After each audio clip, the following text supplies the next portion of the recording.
Hello everyone, a very good afternoon and welcome to Byju's Exam Prep. Welcome to the last class on internal security. We had few small topics left under security forces and agencies of India. So from 12 to 2 p.m. approximately, we'll try to wrap up the syllabus, then take a break and come back for the doubt session. You guys have sent a number of questions and doubts. I'll take up all those doubts maybe from 2:30 onwards, 2:30 to maybe around 5. We'll try to see how many questions are there. But first, let's wrap up these remaining topics. It should take another couple of hours maybe. So let's finish this and then we will look at the doubts. If you remember in the last class, we had studied the categorization of security forces and agencies in India. I had shown you this flowchart to identify which are the different security forces and agencies in the country and how we can categorize them. So we had started talking about the Indian Armed Forces and we covered some important defense reforms that have been introduced in the recent years. We spoke about the Chief of Defense Staff, the role and functions of the CDS. And along with that, we had covered the Defense Space Agency, the Defense Cyber Agency, and as well as the Armed Forces Special Operations Division. These were the major defense reforms that were introduced in India as far as the security forces of the country are concerned. Now let's continue the discussion from here. Let's talk about the Integrated Defense Staff or IDS. So we have few more military related forces and agencies left. We'll cover all of them and then we'll proceed to talk about the civilian forces and agencies of India. So if you look at IDS, the Integrated Defense Staff, it was established in 2001 under the Defense Ministry following the Kargil War. We had understood in the last class that the Kargil conflict exposed some of the weakness in our security architecture. There was a major intelligence failure to detect the Pakistani intrusion. Even during the course of the conflict, there were many challenges that came up for India. It exposed the weakness in our border security, in our preparedness of our armed forces, and as well as in our intelligence agencies. So to address these security shortcomings, important committees were set up, like the Kargil Review Committee, headed by Dr. K. Subramaniam. Right? We studied this as well in the last class. The group of ministers, headed by then Deputy Prime Minister Lal Krishna Advani.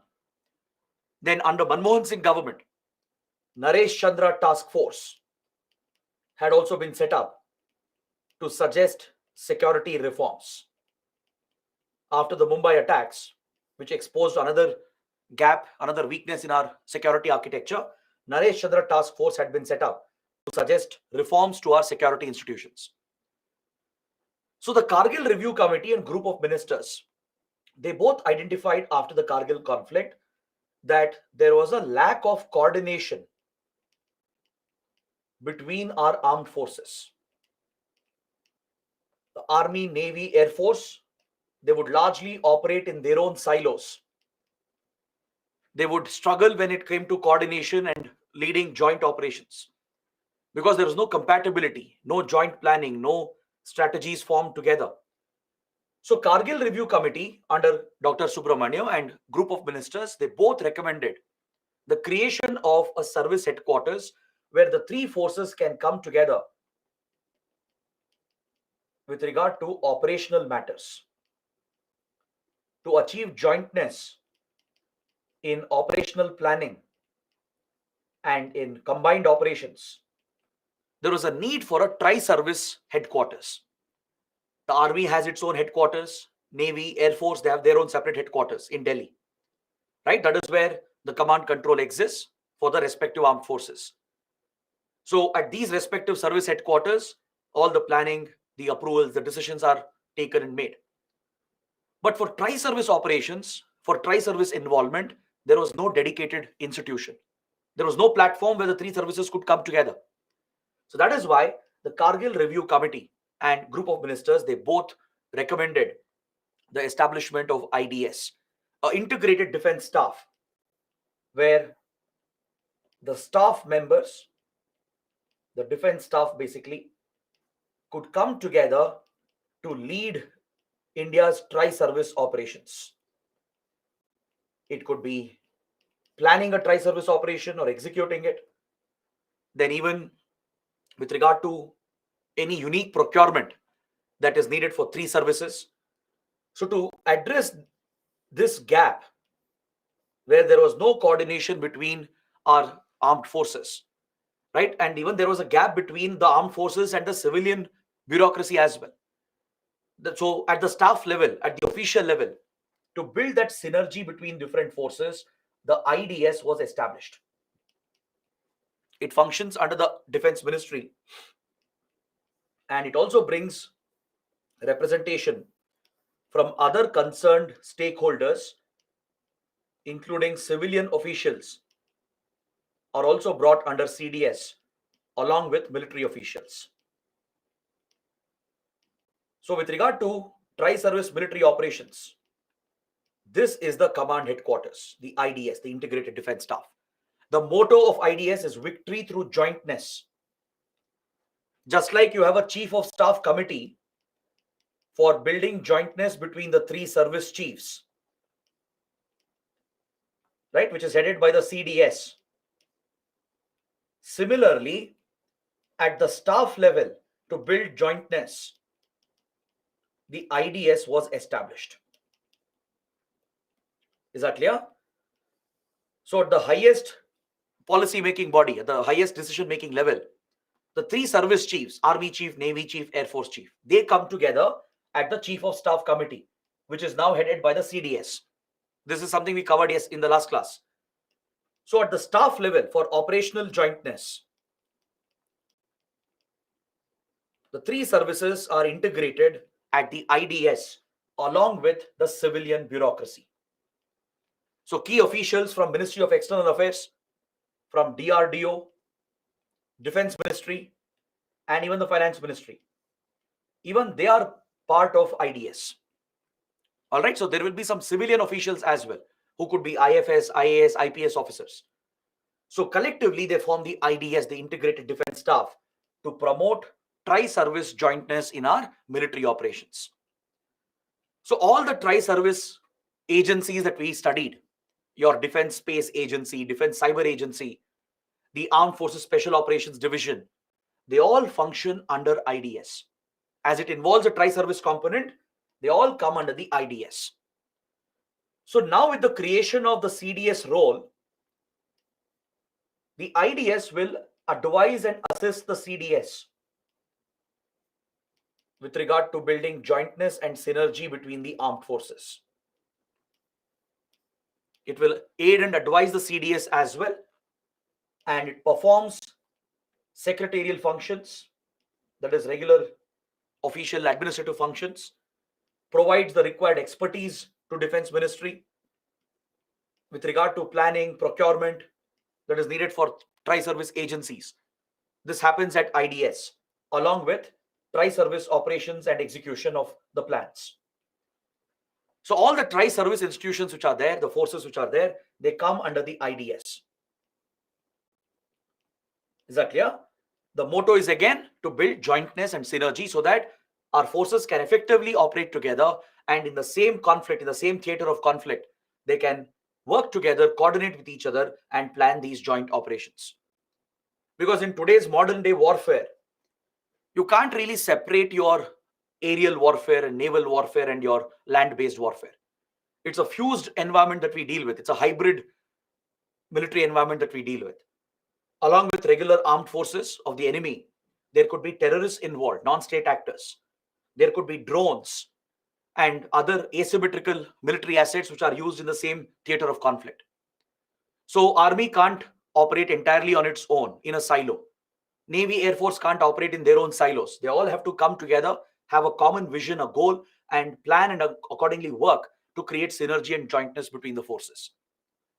So that is the purpose of IDS, to build jointness in operations, in joint tri-service operations. Next, coming to Special Forces of India. I've already explained what exactly are special forces. How are they different from your regular armed forces? As the name itself tells you, special forces, they are special in every possible way, right from their recruitment to their training and even the weapons they operate, the logistics and transport that they have. Everything is special about a special force. Is that clear? They are elite forces. They are some of the best soldiers available. Only the best of the best soldiers make it to these commando units. All right? They receive very intensive training. They are trained in guerrilla warfare, in jungle warfare tactics. They are trained in para jumps. They will be experts in aerial insertion, where they can be inserted into a conflict theater through aircrafts and helicopters. They can rappel down a helicopter, right, by using a rope. They can jump from aircrafts at higher altitudes and insert themselves through parachutes. They will be specialist divers. They will specialize in jungle warfare tactics or guerrilla warfare tactics. And they will be carrying highly specialized weapons, from advanced assault rifles to pistols, grenades, right? Even the clothing they wear will be very distinct, designed to protect them against fire, against cuts, or any sharp objects, right? They'll wear body cams. They'll wear vest cams or body cams to record the operations as well. They will have advanced navigation equipment. Handheld GPS kits will be made available to them. Advanced communication kits. Very minute and small communication kits will be given so that it's not difficult for them to wear. It's not difficult for them to communicate. They will even be provided with micro drones, which they operate to carry out surveillance in an area. These special commando units, they can deploy entirely on their own. They are self-sustained units. They don't depend much on outside support. All right, and they always operate in small numbers, but they bring a lot of efficiency and strike capability into their operations. Now, if you look at your regular armed forces, they are very large forces. Like, let's say you look at your artillery units, your tank regiments, right? Your infantry division. They're all very large units comprising of lakhs of soldiers with very large armory, which is provided to them. But special forces are smaller units. At the maximum, they'll have few thousand commandos, not more than that. The two lower thousands, maybe 1,500, 2,000 or 3,000, right? Each special force will have a very small unit of commandos. The recruitment is very, very intense. Only the best of the best soldiers make it. Not a regular soldier cannot crack this recruitment process. The best of the best soldiers make it to the teams, and they undergo highly intensive training. One of the most gruesome, rigorous training is given to them, not just to build their physical fitness, but more importantly, to build their mental fitness. Because wars are not just about physical strength. It's largely about your mental strength, your temperament. So that is groomed from the very beginning for these special force units. They're trained in such a way that they think on very different lines. Compared to a regular human, a regular civilian, the thinking of a special forces soldier will be very, very different. They're trained to survive. They're trained to kill. They are lethal killing machines. They'll be experts in hand-to-hand combat. They won't even need a weapon to fight. They'll specialize in hand-to-hand combat as well. Right? They'll have all the advanced weaponry and gadgets and logistics that you can think of. All right? They'll even have small robots if needed to check the area so that they are not directly exposed. They'll have camouflage, which allows them to, hide in plain sight. So such special units, which are largely self-contained, which operate on their own without much need of outside support, they are called special forces. Even for medical support, right? They'll be trained in handling their own first aid. If they suffer serious injuries, they can patch it up and still continue fighting. Right? They'll carry their own food supplies as well, because some operations might end up taking 1 or 2 days or 3 days. So that is the level of mental preparedness they need to survive in the wild, that too in enemy territory as well. They can be deployed behind enemy lines in foreign soil, and they will still survive, and they will still achieve their mission. For them, the mission comes first. So they'll be very, very useful in surgical precision strikes. Is that clear? During times of war, let's say war is broken out, if you want to hit a specific communication building, if you want to hit a specific air base or execute few top generals of the enemy, those specific precision operations can be conducted by your special forces. Most of the operations of special forces are covert. They are covert operations. They are covert operatives, meaning they function in secret. Their identities are not revealed in the public domain, and their operations remain a secret unless and until it is declassified. All right, so the Indian Army has one such elite unit of commandos who are part of Para SF, the Para Special Forces or the Para Commandos. It was Para SF which was used in the surgical strikes after the Uri attacks. Even in Myanmar, right, we studied how NSC and Kaplang was hit by Indian Army. It was the Para Special Forces that were used. The Indian Navy has Marcos or Marine Commandos. They specialize in sea-based operations. They are specialists in even targeting ships or even underwater assets like submarines. They will have underwater submersible vessels through which they can travel underwater. Right? You have these miniature submarines available where only 2 commandos can travel to strike a target, maybe to hit a port or a naval base of the enemy, right? Or to destroy a ship. They even have underwater drones, which is being made available today. So Marcos are specialists in marine covert operations primarily. So it's a special force unit of the Indian Navy. Marcos have been deployed in different theaters as well, in Kashmir and Northeast India as well, when specifically targeting terrorists in certain areas where there could be water bodies present. During Mumbai attacks, when the 26/11 attack started, the NSG was not available immediately because NSG had a difficulty with transportation. For NSG, that was always a weakness. So before NSG commandos could arrive from Delhi, right, instead of losing precious hours, India deployed the Marcos who were available right in Mumbai, because Mumbai is a major naval base. So the nearest Marco unit was deployed to hold and lead basic operations until NSG could come and take over. So Marcos also has seen many major operations, and especially during wartime, they can operate behind enemy lines, targeting enemy infrastructure. Similarly, the Indian Air Force has the Garud Commandos. Their main task is to secure the assets of the Indian Air Force, especially during wartime. The enemy might try to hit our air bases, our communication facilities, or destroy the aircraft itself. So securing the assets is a key task of Garud, and they also specialize in behind enemy line operations. If enemy's airbase has to be hit, if their infrastructure has to be hit, Garud commandos can be deployed. Or let's say an Indian pilot goes down, he ejects and lands in enemy territory, like it happened with Wing Commander Abhinandan during the Balkot airstrikes, right? If such an incident were to happen where a pilot has landed in enemy territory, Garud commandos can be deployed to extract him, to go behind enemy lines, pull him out and get him back safely to India. So that is the specialist task of Garud. Then you have SFF, the Special Frontier Force, which is the armed branch of RAW. The SFF was established as Establishment 22 back in 1959.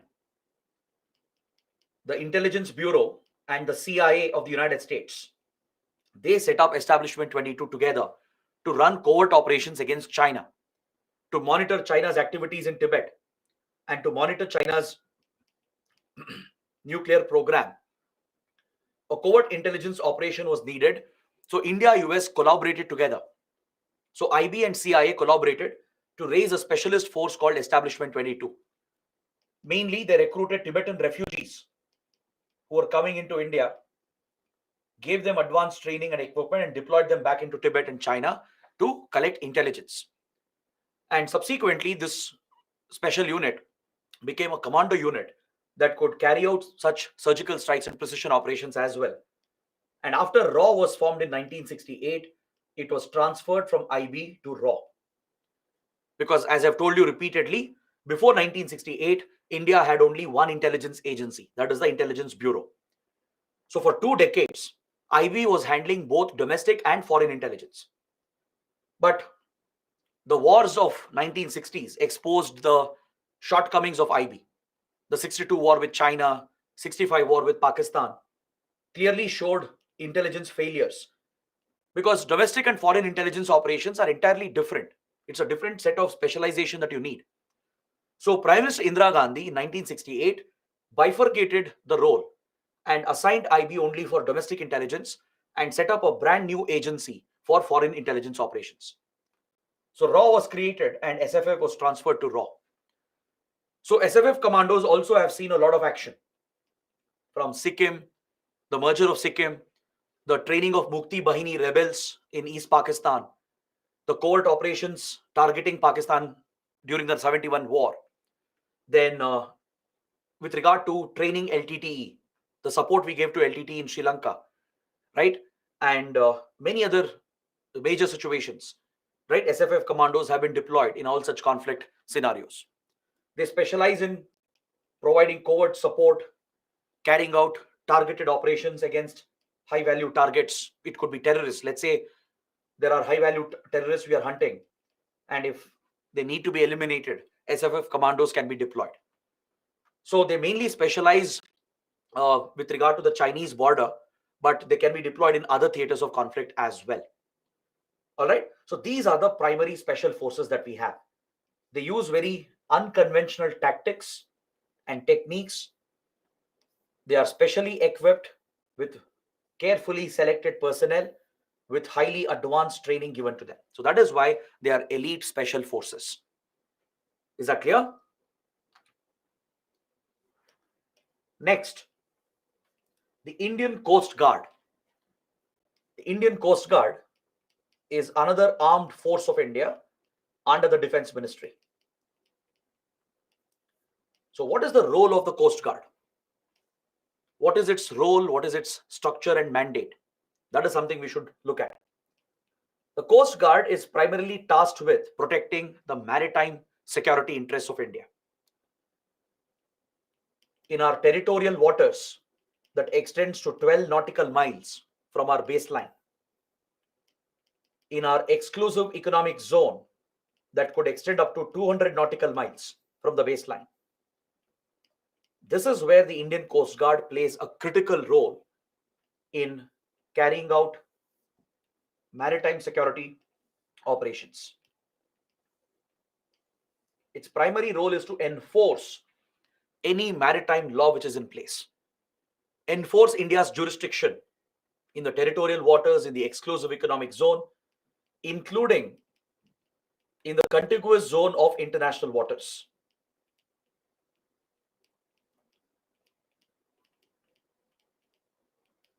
Is that clear?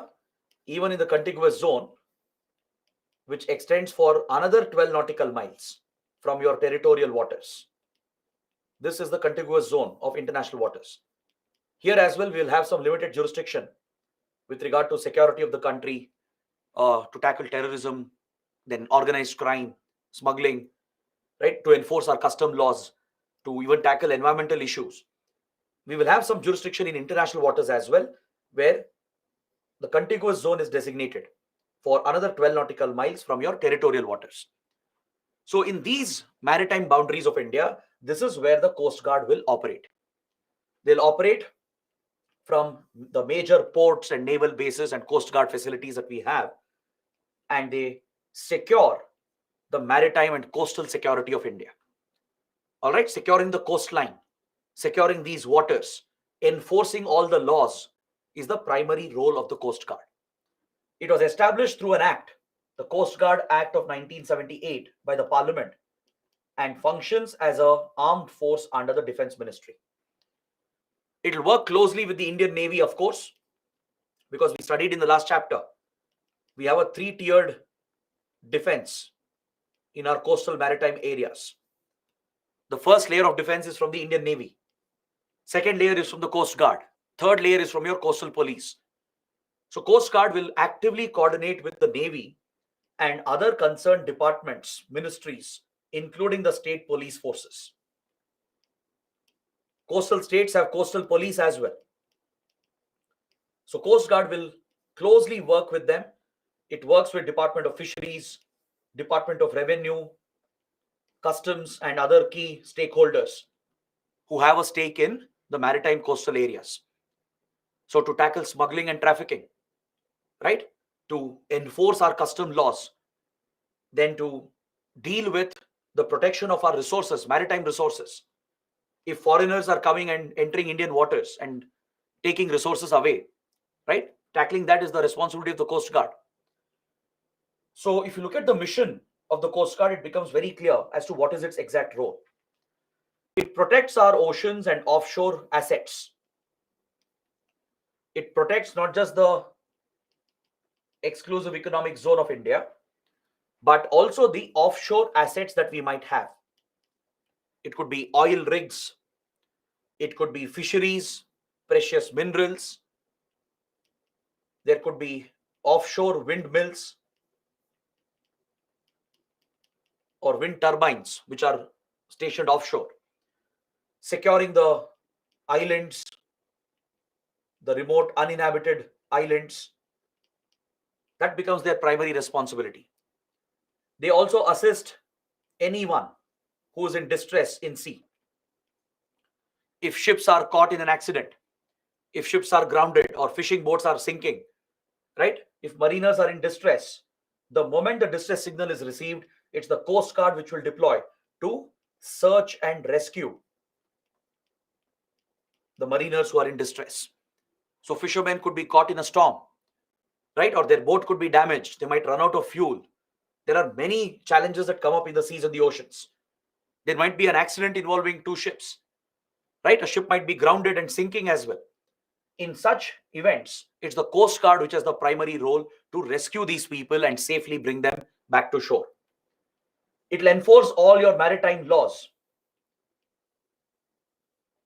be it the UN clause provisions, the UN Convention on Law of the Sea, where our jurisdiction has to be enforced,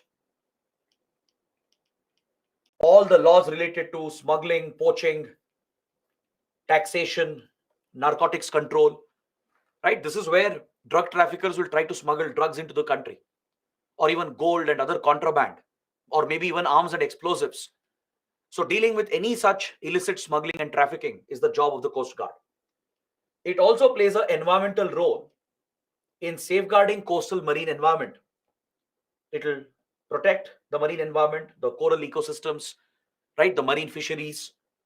And as a result, it has the responsibility to tackle oil spills as well. Coast Guard is the designated agency in India to tackle oil spills.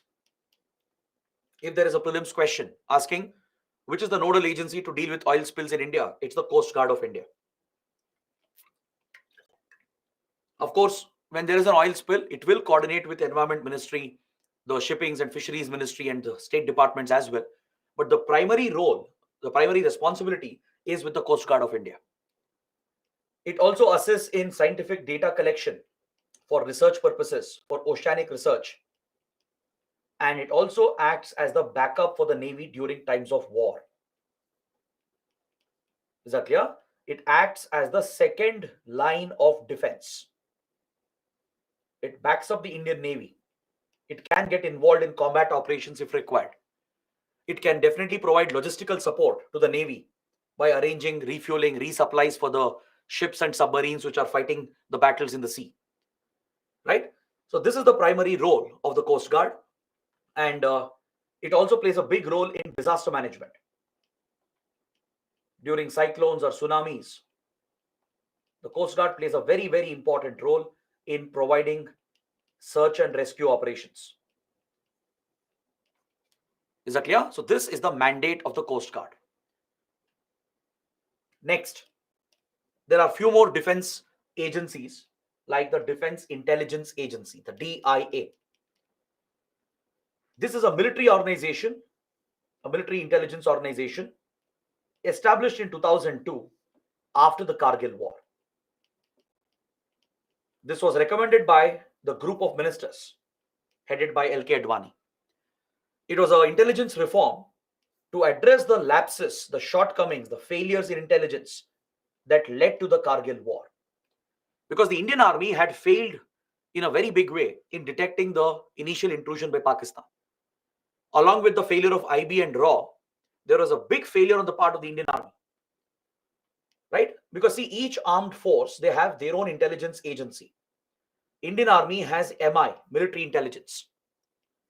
The Navy, Indian Navy, will have its own intelligence branch, the naval intelligence. Indian Air Force has its own intelligence branch, air intelligence. These intelligence agencies of the armed forces, which are military intelligence agencies, they specifically collect military information, military intelligence about the enemy. So they are different from your civilian agencies like IB and RAW. Is that clear? These military intelligence agencies, they specifically look at the enemy.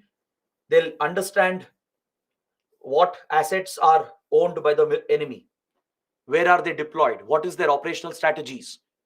So such specific tactical military information is collected by these military intelligence agencies. In the case of the Kargil conflict, the MI had failed completely. They had no idea about the Pakistani intrusion. So this was a major failure, or else we could have prevented the intrusion at the very beginning itself without going into war, avoiding the conflict entirely. So to address the shortcomings, the group of ministers under L.K. Advani recommended that we should have a defense intelligence agency similar to the US, so that all the three military intelligence units can report to one centralized agency. So Army's MI, Navy's naval intelligence, and the air intelligence of the Air Force, they will collate, pool their information at the DIA, the Defense Intelligence Agency. This is modeled on the lines of the DIA of the United States. The US has a similar agency that brings all the military agencies together under one single head. So it will assist in defense-related intelligence gathering. It will streamline military intelligence gathering. All right. So this is distinct from RAW and IB. Don't confuse these agencies with RAW and IB. RAW and IB are civilian intelligence agencies. There will be some overlap here and there, but apart from that, RAW and IB are very, very distinct intelligence agencies. They are manned by civilian officials. Their mandate, their tasks are entirely different. Whereas military intelligence is comprised of the soldiers, Army, Navy, Air Force soldiers. Right? They're trained in intelligence gathering to look at enemy strategies, their deployment, their procurement, so that our forces are better prepared when we go to war. So to streamline military intelligence, the DIA was set up. It brings all aspects of intelligence, military intelligence, under one single head. From signals intelligence, which is about intercepting enemy communication, right? Enemy communication will be intercepted. Then image intelligence, generated by military satellites and aircrafts and drones. They need to be analyzed. They need to be studied to generate imagery intelligence, or IMINT. It also specializes in information warfare, psychological warfare, basically. Planting stories in the media, spreading information in the local areas to deceive the enemy, to distract the enemy. These are integral parts of any conflict. Is that clear? So you determine the narrative, the media narrative. Managing it is very important. You can see that in the Israel-Hamas conflict which is going on. If you saw the hospital bombing that took place, the highly unfortunate event where 500 patients were killed, both Hamas and Israel have been waging an information war against each other. Hamas was strategic enough to initially blame Israel for the attack, right? And the global media picked up what Hamas was saying. They reported that Israel had carried out the airstrike, bringing down the hospital. Now Israel is countering it, saying it wasn't Israel, it was Hamas and Islamic Jihad, which fired a rocket and misfired and hit the hospital. So both sides are engaging in this information war where they're trying to tarnish the other and blame this atrocity on the other. This will determine the course of the conflict. Because if you look at the hospital incident, that is a war crime. It's a crime against humanity. Those involved can be punished by the criminal court. Is at least prohibited under international law. You can't attack medical facilities and hospitals and patients in a conflict. It is illegal. It is prohibited. It amounts to murder. So by bringing these charges against each other, they are determining the narrative. The global support which comes for them will change completely depending on who's held responsible for the incident. So managing the narrative, what information goes out, what stories are published, this is very, very crucial in any conflict. And this is called information warfare or war, psychological warfare.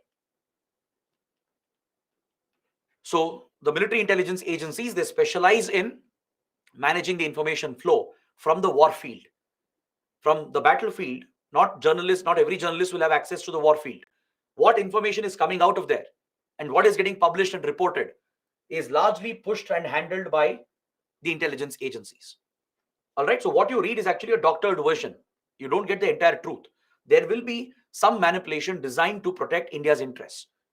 So every agency will specialize in this. Any intelligence agency specializes in psychological warfare or information warfare. Next, coming to our nuclear command. What is the nuclear command structure in India? Under what circumstances will India go to nuclear war? If we ever have to launch nuclear strikes, who has the authority? These are some basic questions that need to be answered. In India, we have a very clear-cut nuclear doctrine, and there are certain principles that determine our nuclear doctrine. For example, India has committed under the doctrine that we will not be the first to launch nuclear weapons in any conflict. India will never be the first instigator of a nuclear war. We have a no first use policy. This is to assure the world that our nuclear program is meant for the defense of the country. It's meant to serve as a deterrent to the enemy to not launch nuclear strikes on India. Now, some of you might be wondering, how come having a no first use policy helps in deterring the enemy? It helps in deterring the enemy because we are guaranteeing a credible minimum deterrent.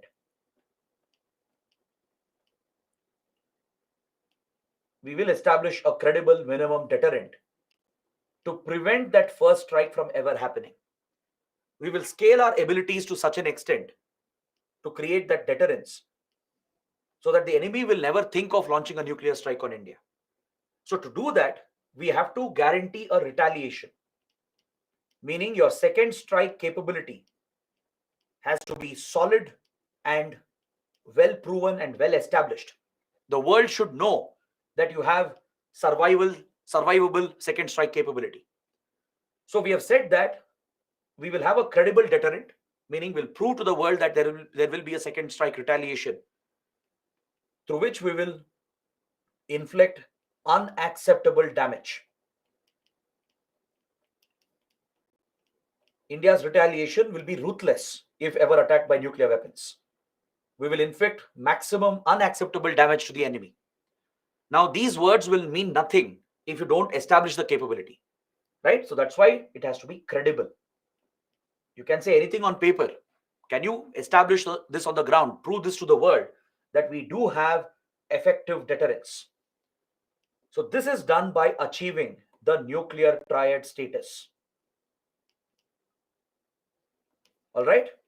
If you achieve nuclear triad status and you can deploy them, right, you can show to the world that you have guaranteed second strike through which you can deliver unacceptable maximum damage to the country which has launched the first strike. Now, what do you mean by this nuclear triad? Nuclear triad is the ability to launch nuclear weapons from three mediums, from land, air, and underwater. If you have these three capabilities to deliver weapons from land, from air, and underwater, then it means you have the nuclear triad status. That's what the triad means, right? If you can deliver the weapons from three mediums, the triad, then you acquire the nuclear triad status, which effectively establishes your second strike capability.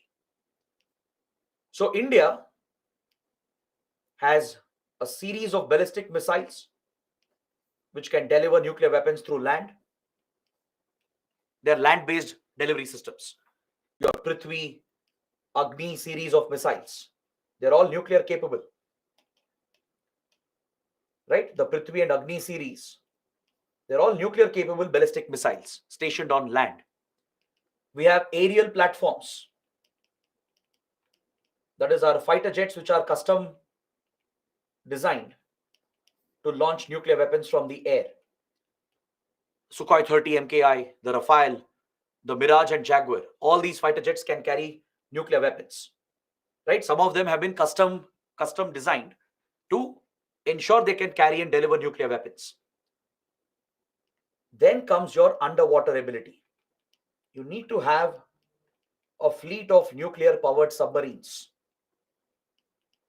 that can dive underwater, remain underwater for months together, preferably far away from India, as far away as possible, with nuclear missiles on board. So even if the enemy takes out all your nuclear assets in the first strike, your underwater missiles will survive, thereby guaranteeing the second strike. Is that clear? Imagine a hypothetical scenario where the enemy has taken out the land assets because they are identifiable. Through proper intelligence gathering, they can figure out where your land-based platforms are, where the missiles are. That's why, to avoid detection, most missiles are mobile. They are based on mobile launchers, on trucks, where the trucks can move around the country, thus avoiding detection. But still, with good intelligence gathering, most of your land-based missiles can be eliminated in the first strike. Your fighter jets can be easily eliminated in the first strike itself. Right? So the only thing which can survive for sure with 100% guarantee, almost 100% guarantee, is your underwater nuclear submarines with nuclear missiles on board. These submarines can dive and remain underwater for 6 to 8 months. All right, even for up to 1 year. Only thing they face a constraint is with food. If they have enough food, they will survive for even more than 1 year underwater. They need not even come to the surface once. So thereby guaranteeing stealth. So they can stay far away from India, and if there is ever a conflict, they can always deploy the nuclear missiles which will survive the first strike, thus launching a devastating second strike. So when countries achieve this status, we say that it's a nuclear triad status. It means they have proven their second strike capability, guaranteeing their deterrence. All right, now no one will dare attack a country with second strike capability because they know that there will be a second retaliation. And we are saying it will be minimum deterrence. We don't want to trigger an arms race by acquiring as many weapons as possible. We don't want thousands of nuclear warheads. We have said we'll acquire only minimum warheads.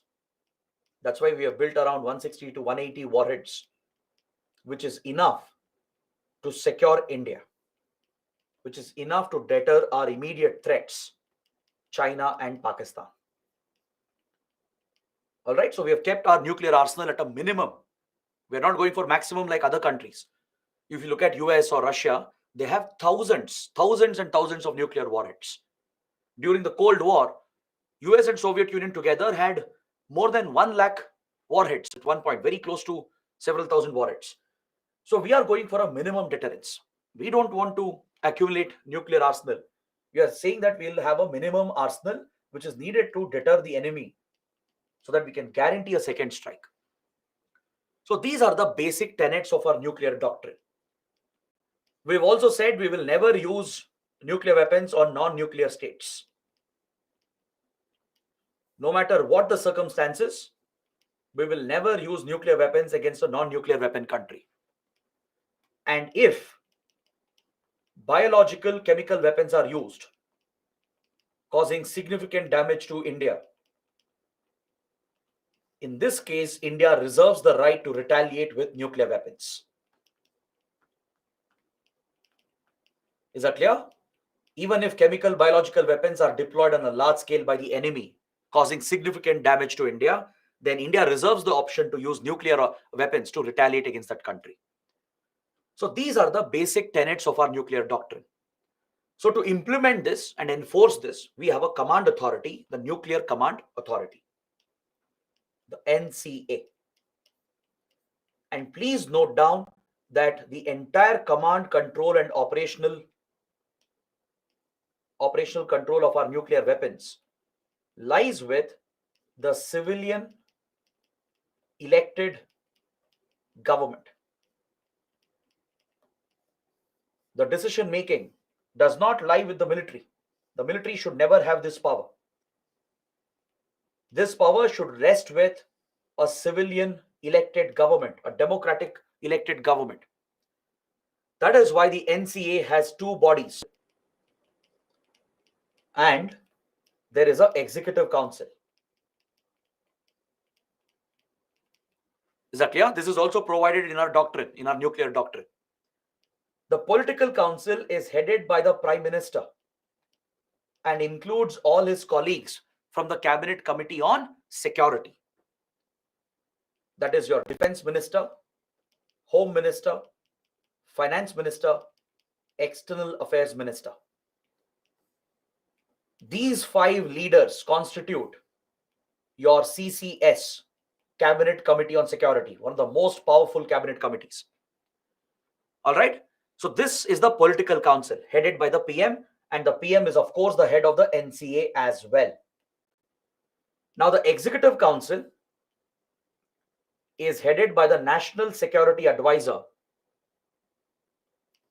and under the NSA, all the top secretaries, the chiefs and the directors, they all come together. Basically all the civilian and military officials, the highest ranking civilian military officials, all of them come under the executive council.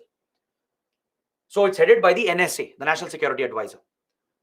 So your secretaries of the top ministries, the finance secretary, foreign secretary, defense secretary, right? Secretary to the Prime Minister in the PMO, the cabinet secretary, of course, the highest ranking civil servant. They're all part of this council, along with your service chiefs, the Army chief, Navy chief, the Air Force chief, the CDS, the Chief of Defense Staff, is part of it. Then all the top directors, the director of IB, director of RAW, the chiefs of ISRO, DRDO, Department of Atomic Energy, right? So all these officials are part of the executive council to aid and advise your political council. They'll provide their inputs. They'll provide their suggestions on what should be our nuclear strategy, whether should we retaliate, if we retaliate, how should we retaliate. Those specific options are provided by the executive council. So the political council will deliberate on the aid and advice given by the executive council. The cabinet ministers will give their inputs, their advice, their suggestions. But finally, the call lies with the PM. The Prime Minister holds the nuclear button in the country. If ever India has to go to a nuclear war, it has to be authorized by the PM and PM only. No one else can do it. It's only the Prime Minister who holds the nuclear button. He can go against the advice of everyone. He can go against his own cabinet ministers and the officials. Let's say all of them are saying that we should strike back, we should launch the nuclear weapons. The PM can deny it and he can ensure that India doesn't go into a nuclear war. That is the tremendous power vested with the PM. The whole nuclear arsenal is under the direct control of the PM. If the orders are received, if the PM orders a nuclear strike, these orders have to be executed blindly by the Strategic Forces Command. There is a separate tri-service command for this called SFC. It's a tri-service command. The Army, Navy, and Air Force have contributed soldiers into the SFC, and it is in charge of all the nuclear arsenal of India. So all the warheads which are operational and even the delivery platforms which are operational, they're all under the control of the SFC. So all your missiles, your nuclear capable missiles, nuclear capable fighter jets, and your nuclear powered submarines. They function directly under this tri service command, which is headed by a commander in chief. Is that clear? So the Army, Navy, Air Force take this position on a rotational basis. The commander in chief of SFC can be from Army, then from Navy, then from Air Force. So they take it on a rotational basis. But all the soldiers here, they are all from three services. It's a tri-service command. Now, this whole unit has been placed under CDS. After the CDS role was created, the commander-in-chief of SFC reports directly to the CDS. That is why the CDS is also an important member of the Executive Council. Understood? So this is the nuclear structure, the command structure in India. So the power clearly lies with the civilian elected government, specifically the leader, the Prime Minister. Also, the command structure is such that there are redundancies that have been built into it. Now, what if the leadership itself is targeted? What if the leadership itself is incapacitated? In times of war, your cabinet might be eliminated by the enemy, including the Prime Minister. Yeah, your service chiefs, your NSA could be eliminated. You never know. So in such eventualities, there are fallback options, meaning there is an order of precedence on who can take over and order a nuclear strike.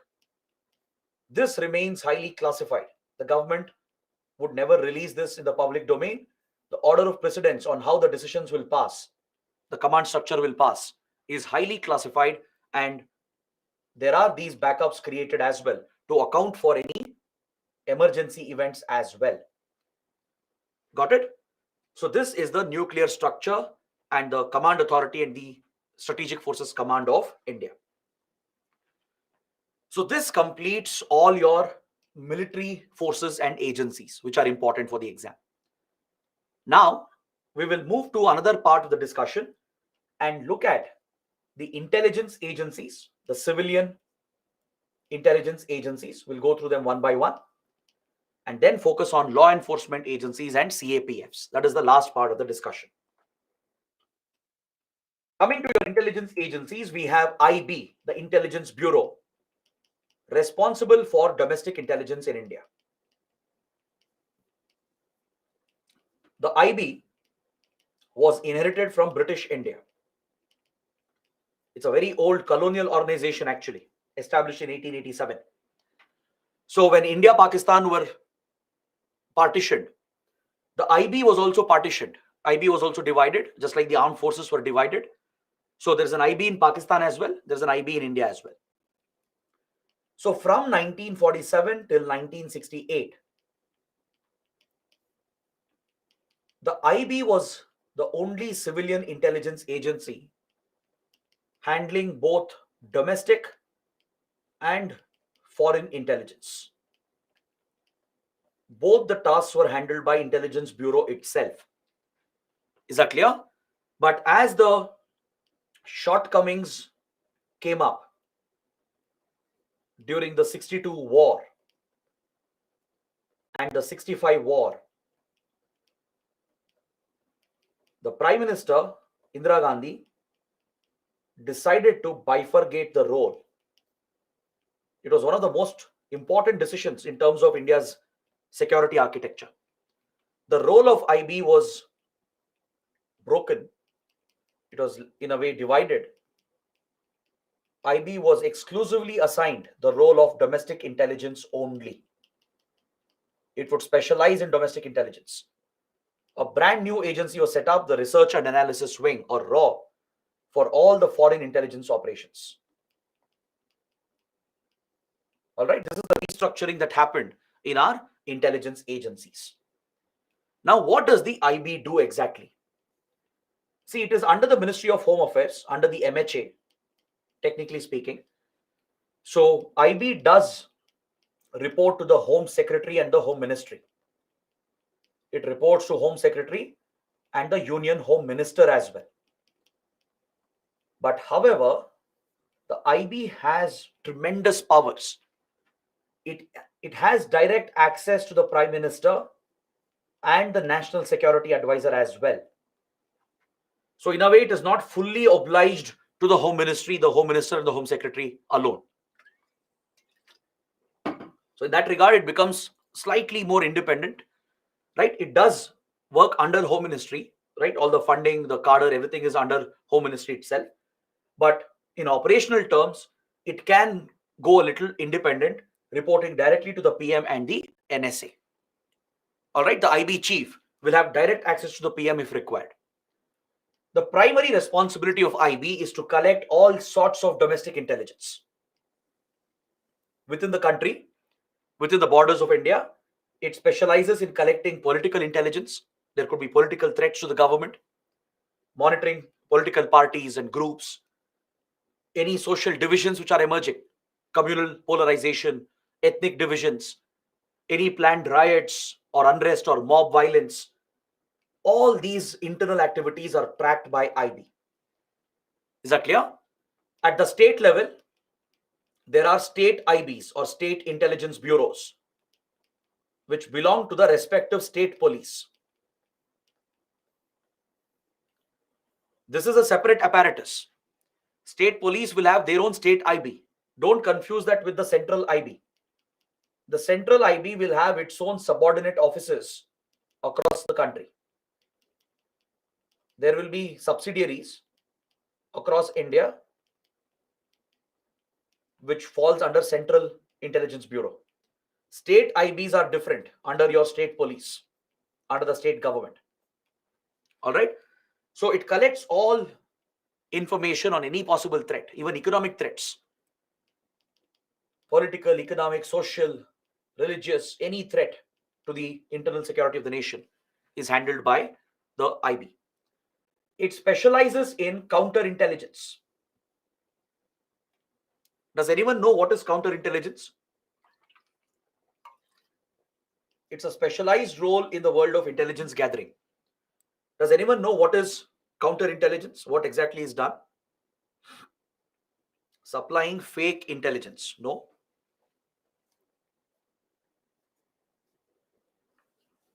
Anyone?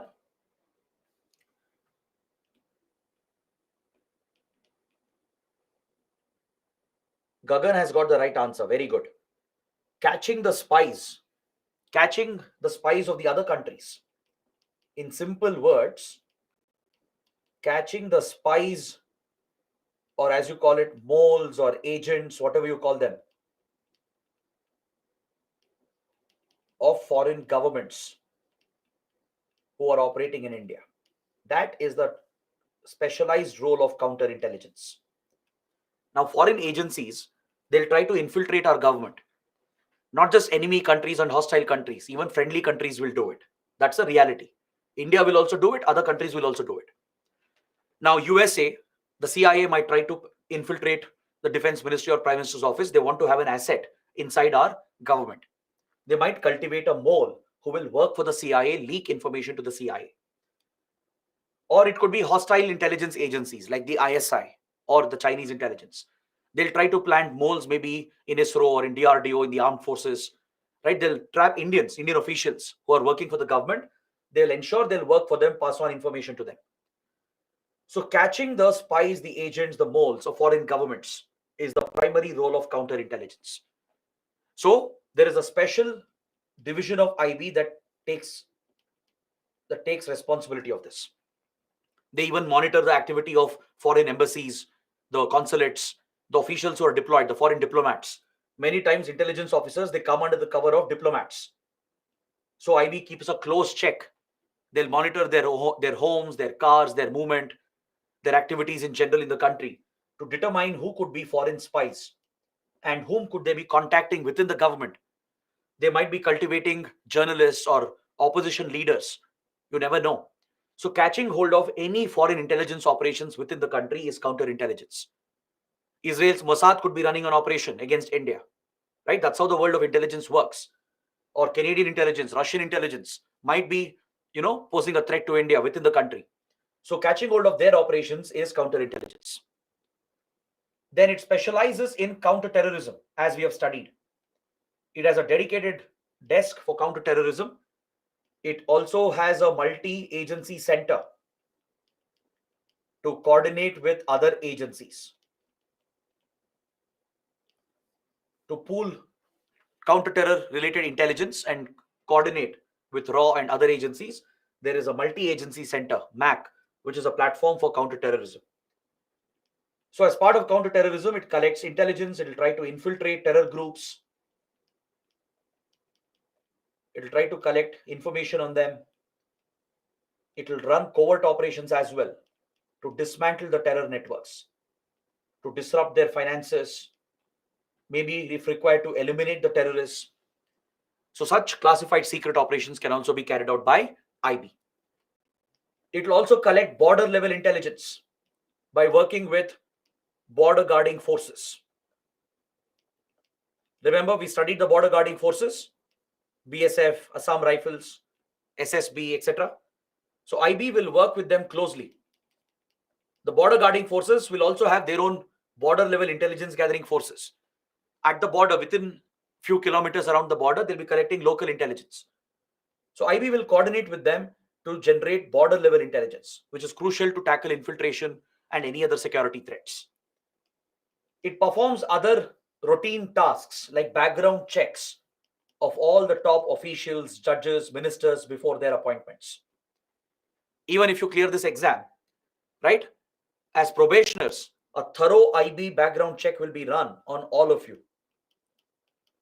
because it needs to be ensured before probationers join the government that none of them is a foreign agent who's been planted to crack the exam and then enter the government services. That is a risk no country can afford, where from the initial stages itself, civil servants are groomed to work for foreign agencies. That is a possibility, right? Many countries have done it, where they plant their agents at the very, very initial stages where it doesn't raise any suspicion. Starting right with recruitment, right? They would be planted by foreign agencies. So thorough background checks are run on senior judges to High Court and Supreme Court before appointing ministers, right? And before sending ambassadors, high commissioners, and even civil service probationers. Before you enter service, there will be a thorough background check run by the IB. Any red flag, right, it could completely block your appointment process. So this is another role. It's a routine task, but a very, very important task. So these are the basic tasks or mandates performed by Intelligence Bureau. Then Research and Analysis Wing, RAW. As you know, it's responsible for external intelligence, established in 1968. It specializes in external operations, foreign intelligence operations.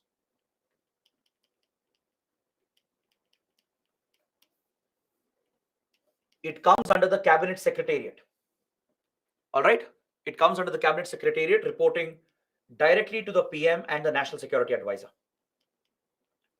Because Cabinet Secretariat is directly under the PM.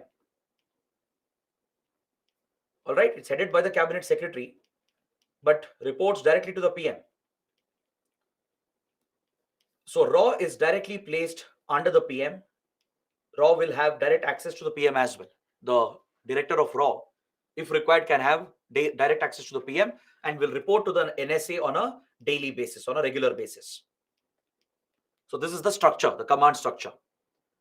So coming to the role of RAW, the mandate, to have a presence in all the target countries, to ensure that we have a station in all the focus countries, not just the hostile countries, but in all focus countries.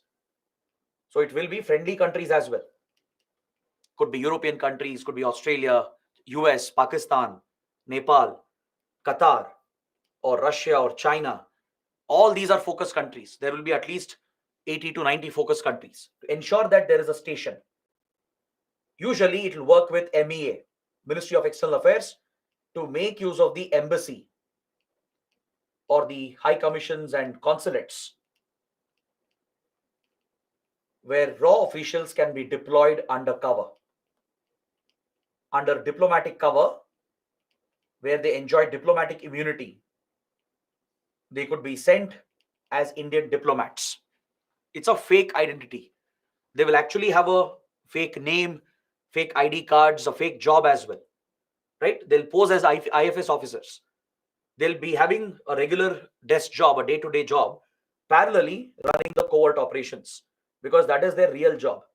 So they will take up basic assignments at the embassy, high commissions, and consulates, as they get full diplomatic immunity there. Even if they are exposed, if they get arrested, they will have diplomatic immunity. So this is one way of infiltrating into foreign countries.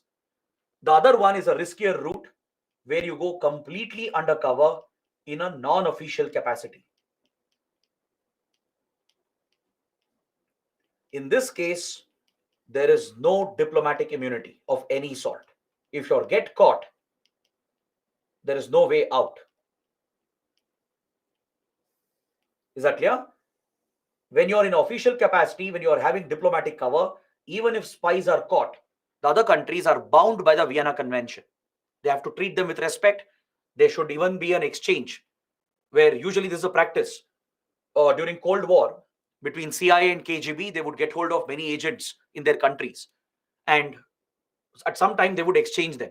They would meet in neutral countries and release both of them, so that they could exchange the agents for the lives of the other agents. But of course, there is a lot of gray area here. Before the detention is reported, they could be beaten up, tortured, even killed as well. So the risk is always there. But those under diplomatic cover get a higher degree of protection. But in a non-official capacity, when you're completely undercover, there is no diplomatic immunity offered. In most cases, government will deny it. The government will not even claim the responsibility. So that is the risk that you run when you are deployed under complete non-official cover. So the primary role of RAW is to mold international opinion, shape the opinion in favor of India, engage with Indian community, build contacts with Indian community, run covert operations targeted at foreign governments, get hold of classified information. It could be military information, geopolitical information, or even economic information. Any such classified information that could serve India's interests will have to be collected from foreign governments. So they'll have to infiltrate the foreign governments, try to infiltrate key ministries, departments, or try to build contacts with political parties, even the opposition parties. Try to manipulate or disrupt elections by funding pro-India regimes, pro-India leaders and parties. Right? Keep a check on any terror groups that are operating in foreign countries targeting Indian interests,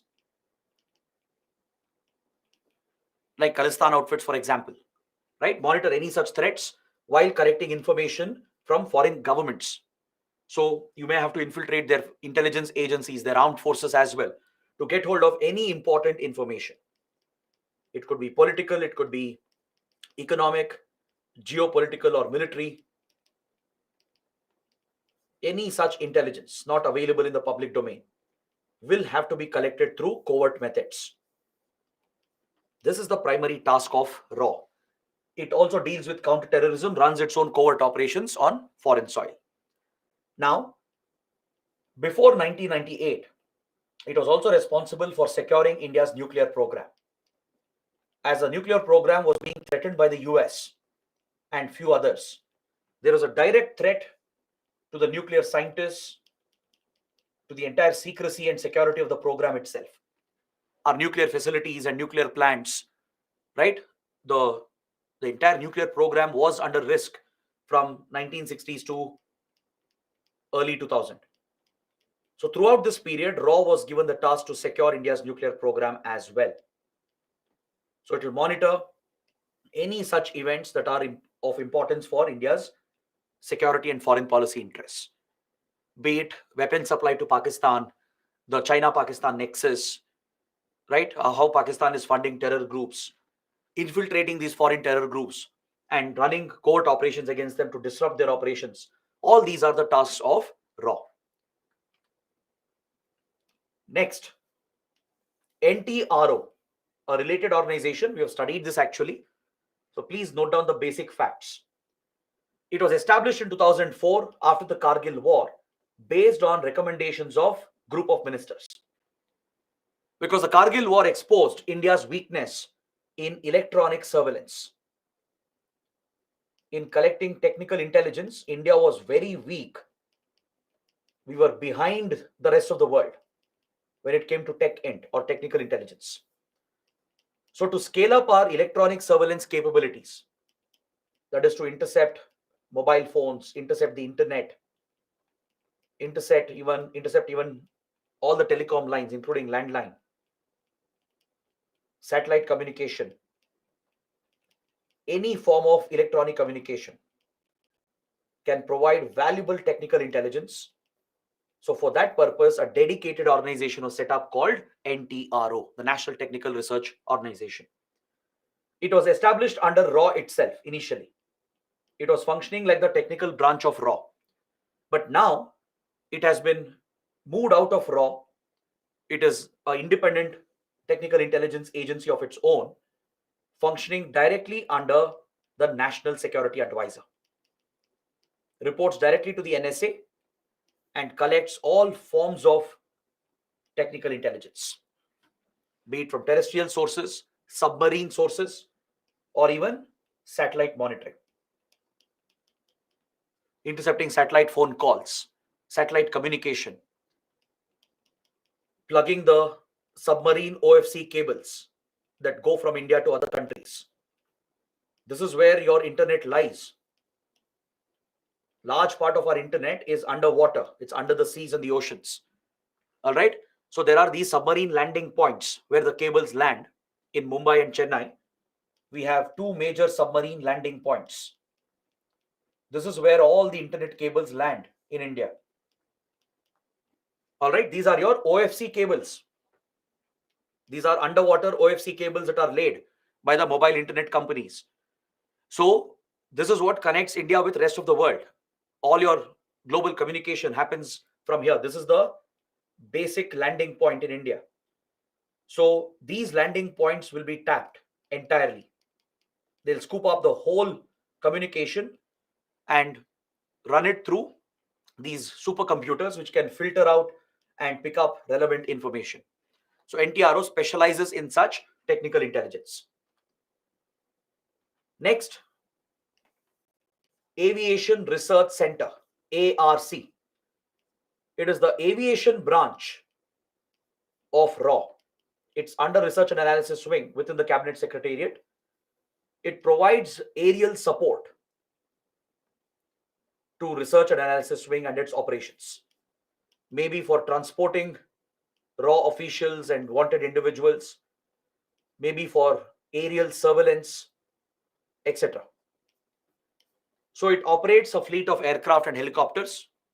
It has few transport flights or transport aircraft, fighter jets as well, and few helicopters. It has even drones under its assets to carry out aerial surveillance, to generate signals intelligence by intercepting enemy communication, to capture photos and images from the air, to monitor the borders, etc. Recently, when the India-China border clashes happened, to monitor China's troop deployment, RAW's ARC units were deployed to conduct round-the-clock surveillance. All right. So they provide transport as well for RAW operations when needed. Let's say SFF commandos have to be deployed. They have to be inserted into enemy territory. So ARC flights will be used. Or let's say RAW agents have to travel to a certain country, right? Or they have to bring certain wanted individuals or officials of another country in a secret manner. So ARC aircrafts are used for these special operations. So this is another arm. It's like another security force under RAW.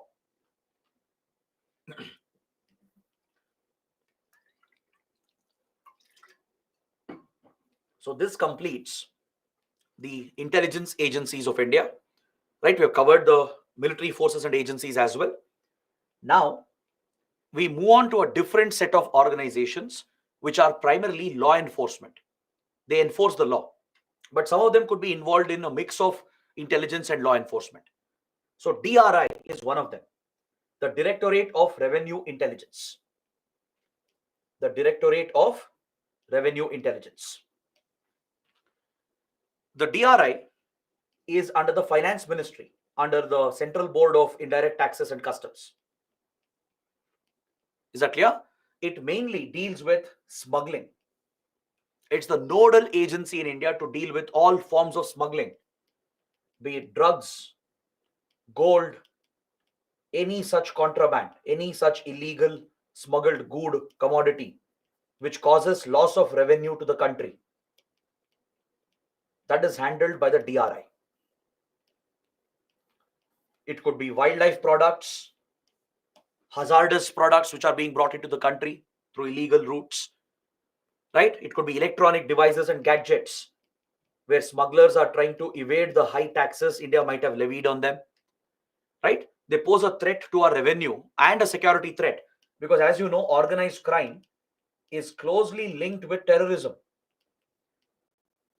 So to keep a check on smuggling and trafficking, there is a dedicated intelligence unit called DRI. It is not just an intelligence agency, it will conduct investigations as well. So it acts like an investigating agency as well. That's why I told you it's a mix. It's not like IB and RAW, it's different. It does act as an intelligence agency, but it also performs investigation and law enforcement as well. It can arrest, file cases, take up investigation to tackle smuggling and trafficking into the country. So all forms of contraband smuggling is handled by the DRI. Any illegal material entering the country where the taxes are not being paid, where the custom checks are not happening, right? Illegally, the smugglers will try to land drugs or gold or even sometimes arms and explosives into India. So tackling with all forms of smuggling and trafficking is the primary role of the DRI. It is manned by IRS officials, Indian Revenue Service officials. So they will have a presence at all your airports, seaports, and land ports of India. This is where you need to enforce the law, at your ports of entry.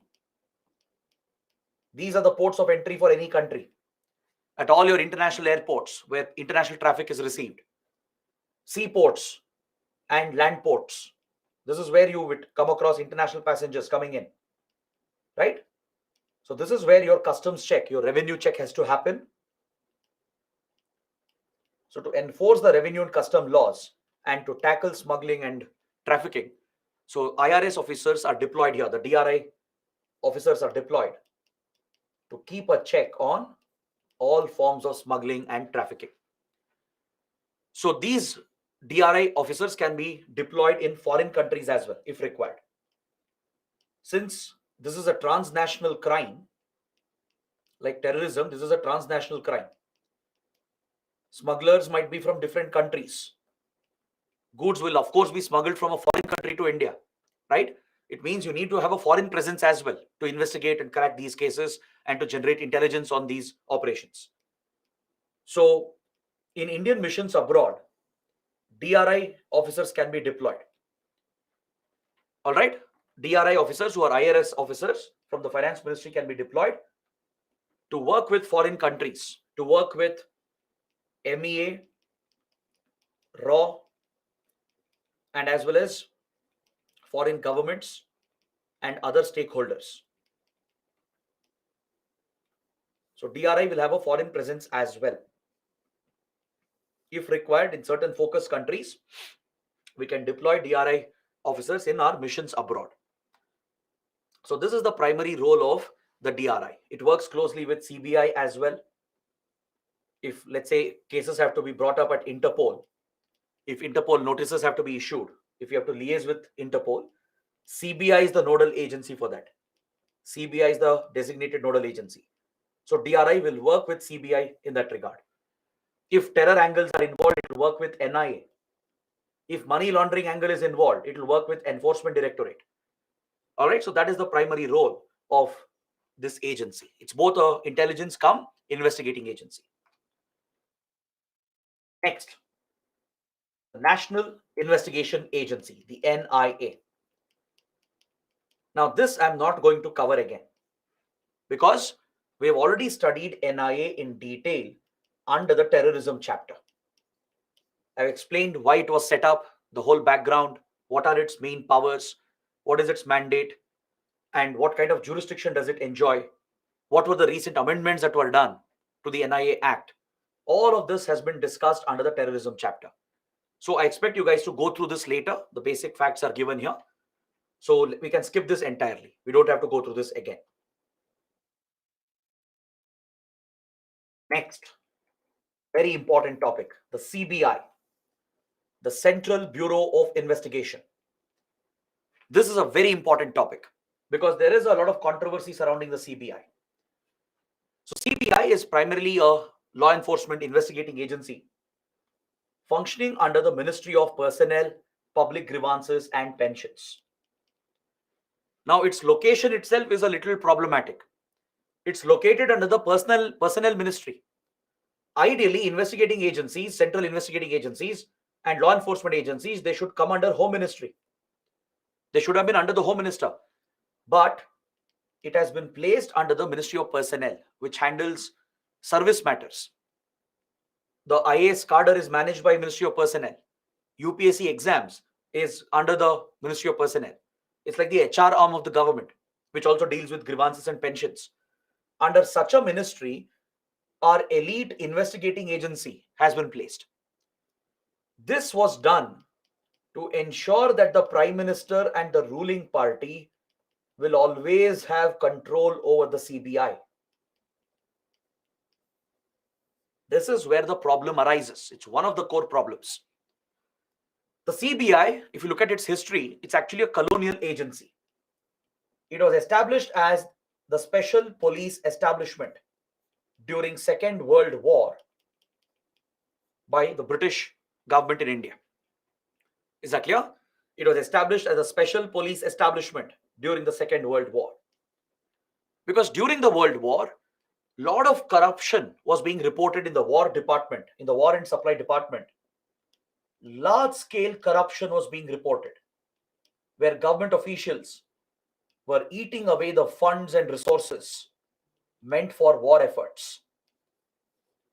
So to tackle corruption within the government, specifically in the War and Supply Department, the Special Police Establishment was set up by the British in 1941. Now, after independence, we inherited the organization. The British had transferred it to the Home Department from War and Supply Department. It had been transferred to the Home Department. It was even given some legal backing. Some basic legal backing was given through a rudimentary law called the Delhi Special Police Establishment Act of 1946. The Delhi Special Police Establishment Act. So now it became the DSPE, the Delhi Special Police Establishment. So this organization had been primarily set up prior to independence to deal with corruption cases within the government. Now, after India became independent, we inherited this organization. It remained as Delhi Special Police Establishment for a few years. And in 1963, the government passed a resolution. The Home Ministry, it was under the Home Ministry. It passed a resolution restructuring and renaming the agency as the CBI and transferring it to Ministry of Personnel. This is how the CBI was formed in the current version. In the current form that you see, right? It came into being in 1963. It became the CBI, the Central Bureau of Investigation. Its legal backing was still in the gray area, coming from Delhi Special Police Establishment Act. Don't forget, this is a colonial law, which was not well designed or well structured to suit India's interests. So CBI still had no complete legal backing. It was created through a Home Ministry's resolution by transforming the old DSPE into CBI and transferred to the Ministry of Personnel. Everything done through a government resolution. So CBI's accountability does not lie with the parliament. There is no parliamentary accountability. This is usually done in the case of intelligence agencies for national security reasons, like your IB and RAW. Even they have no legal backing. They are entirely set up through a government resolution, through a government order, and IB RAW are answerable only to the government, to the ruling party, to the leaders who are in positions of power, to the prime minister and the others. So that's why IB RAW are not answerable in the parliament. They're not accountable to the public, to the media, right? That's why IB RAW, if you see, they don't have any official presence. They won't have any websites. They won't have any media plan or media communication, right? They operate as highly secretive agencies reporting only to the government of the day. So CBI ideally should have been accountable to the parliament, as it's a law enforcement agency. It's an investigating agency.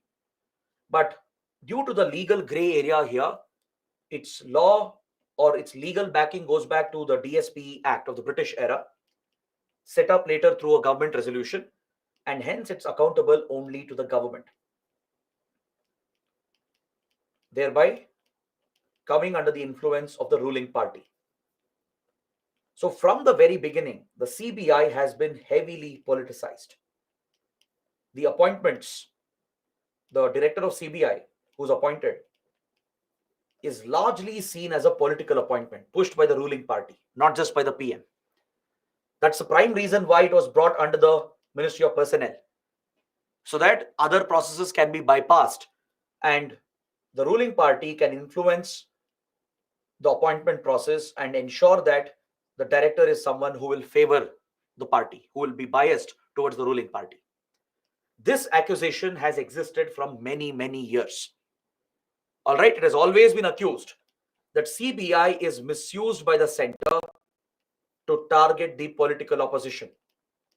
And this is very true as well,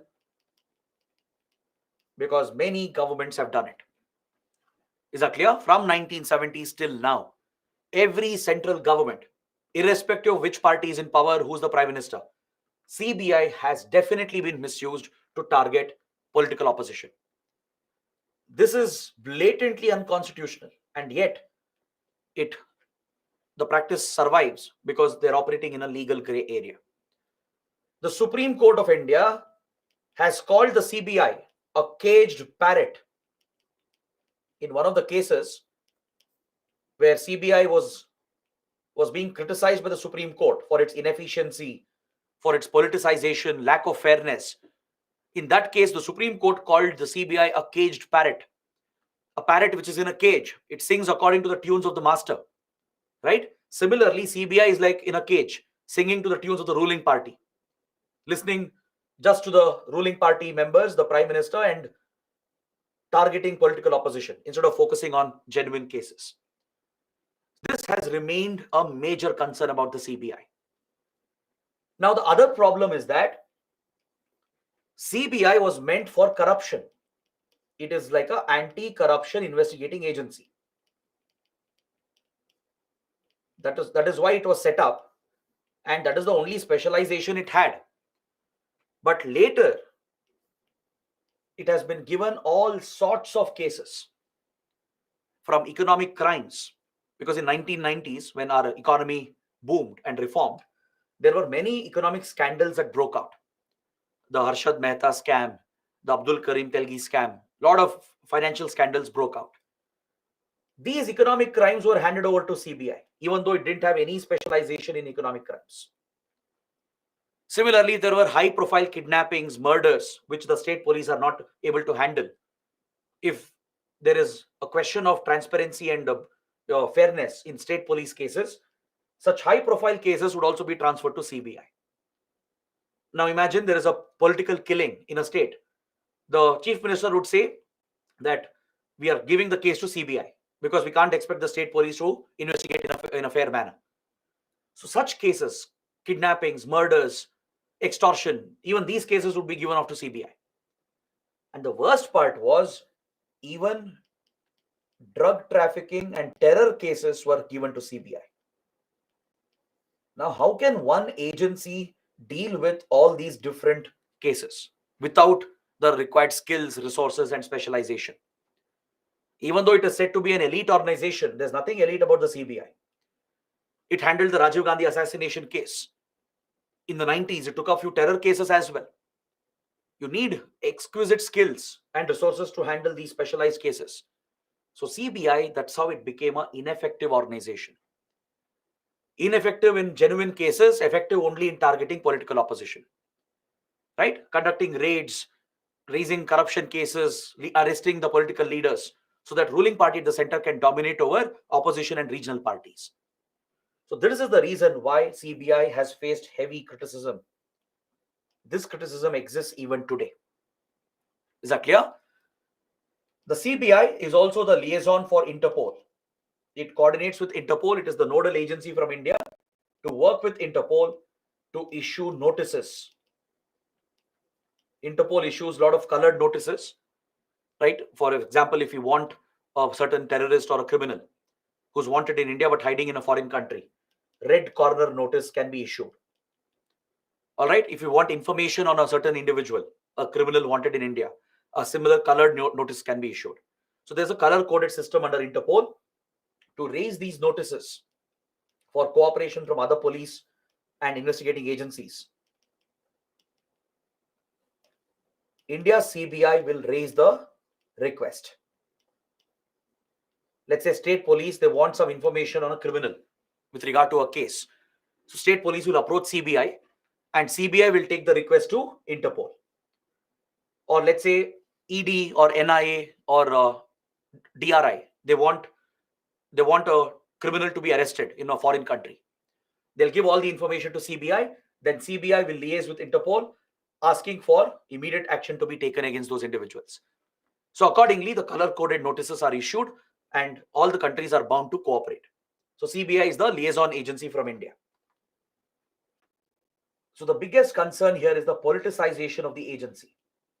See, today, after the Lokpal Act was brought out, CBI acts as the investigating arm for Lokpal. It will work with CVC as well, the Central Vigilance Commission, and it will work under Lokpal to look at the corruption cases. But even here, the CBI is said to be not effective. The excessive politicization of the agency has affected its core functioning. That's why many cases handled by CBI have become a mess. You look at the Arushi Talwar case. The UP police made a mess out of it, and then CBI made another mess out of it. So this has been a constant criticism against the CBI. The main problem is with regard to its jurisdiction. Its jurisdiction is not very clearly spelled out, and there are two types of consent needed from the states for CBI to have jurisdiction in states. CBI has no automatic jurisdiction. Since it's not set up through a parliamentary law, there is no legal backing for CBI. In a federal setup like India, it can't interfere with state police. Legally, constitutionally, CBI has no authority, no mandate in a state. If it has to get jurisdiction, it has to get consent. And there are two types of consent that it has to get from state governments. Either a general consent for an indefinite period, where any case can be taken up by CBI if it wants, or a specific consent for a particular case. So here, many states have withdrawn general consent recently. In the last few years, many state governments have withdrawn the general consent they had given by citing political interference by the Modi government, by where CBI allegedly has been used to target state governments in these states. This is an accusation, it's an allegation, right? But history shows us that ruling parties have always misused the CBI for political gains. The Supreme Court itself has pointed this out many, many times. So there exists a major problem with the organization. Its conviction rates are very low. Its investigation is not at all effective in most cases, right? You look at the CBI involvement in the Manipur case, in the horrific gang rapes, the murders that happened in Manipur. Even there, CBI has created a bad image already, right? So that is the problem with CBI. Next, another law enforcement agency is your ED, the Enforcement Directorate, responsible for enforcing the Prevention of Money Laundering Act and the Foreign Exchange Regulation Act, or today as we call it FEMA. Enforcing these two laws to combat money laundering and forex violations, foreign exchange violations. This is the primary task of ED. It's an economic crime fighting agency. All right. It was under the Department of Revenue. It's under the Finance Ministry itself, under the Revenue Department. But initially it was under the Economic Affairs Department in 1956. Back then it was enforcing the old FERA, the Foreign Exchange Regulation Act. But now, under the Revenue Department of Finance Ministry, it enforces two laws, the FEMA and PMLA. So FATF standards against money laundering, the anti-money laundering measures, are primarily enforced by this organization, the Directorate of Enforcement, or the ED. Next, your NCB, Narcotics Control Bureau. And also, before I take up NCB, there's one more point about ED. We studied under PMLA how stringent powers, tremendous powers have been given to the ED through some recent amendments. This also has become a controversy. There is an allegation that ED raids are largely happening to target political opposition. Even though ED has been effective in some cases, especially with regard to the fugitive economic offenders like Vijay Mallya, Lalit Modi, Nirav Modi, etc. In those cases, ED has done a very fine job. But there are many cases where regional leaders and politicians are targeted. And the allegation is ruling party at the center is misusing ED as well. There are many raids the ED has conducted in the last few years. The conviction rate is very low. In 99% of the cases, the accused are released eventually. They are not held guilty because ED couldn't bring enough evidence to prove their guilt. Now imagine this is under a law like PMLA, where the burden of proof is on the accused. So even in such a regulatory framework where the laws are very strict and favors the ED, it's not able to achieve conviction in many cases. That either shows poor investigation or the cases are false to begin with. Right? So there is an accusation here as well that ED is also politicized and being misused to target political opposition. But it is a prime agency we have to fight money laundering, which is directly connected to terror financing. So any money laundering cases, foreign exchange violations can be taken up by Enforcement Directorate. Next, your NCB, Narcotics Control Bureau. The Narcotics Control Bureau is the primary law enforcement intelligence agency to deal with drugs. The name itself tells you what's the role of NCB.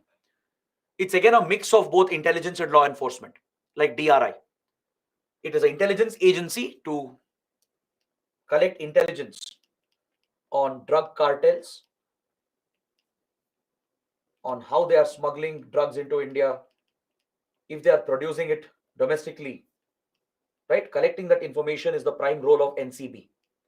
And it acts as a law enforcement agency. It enforces the law, that is the NDPS Act,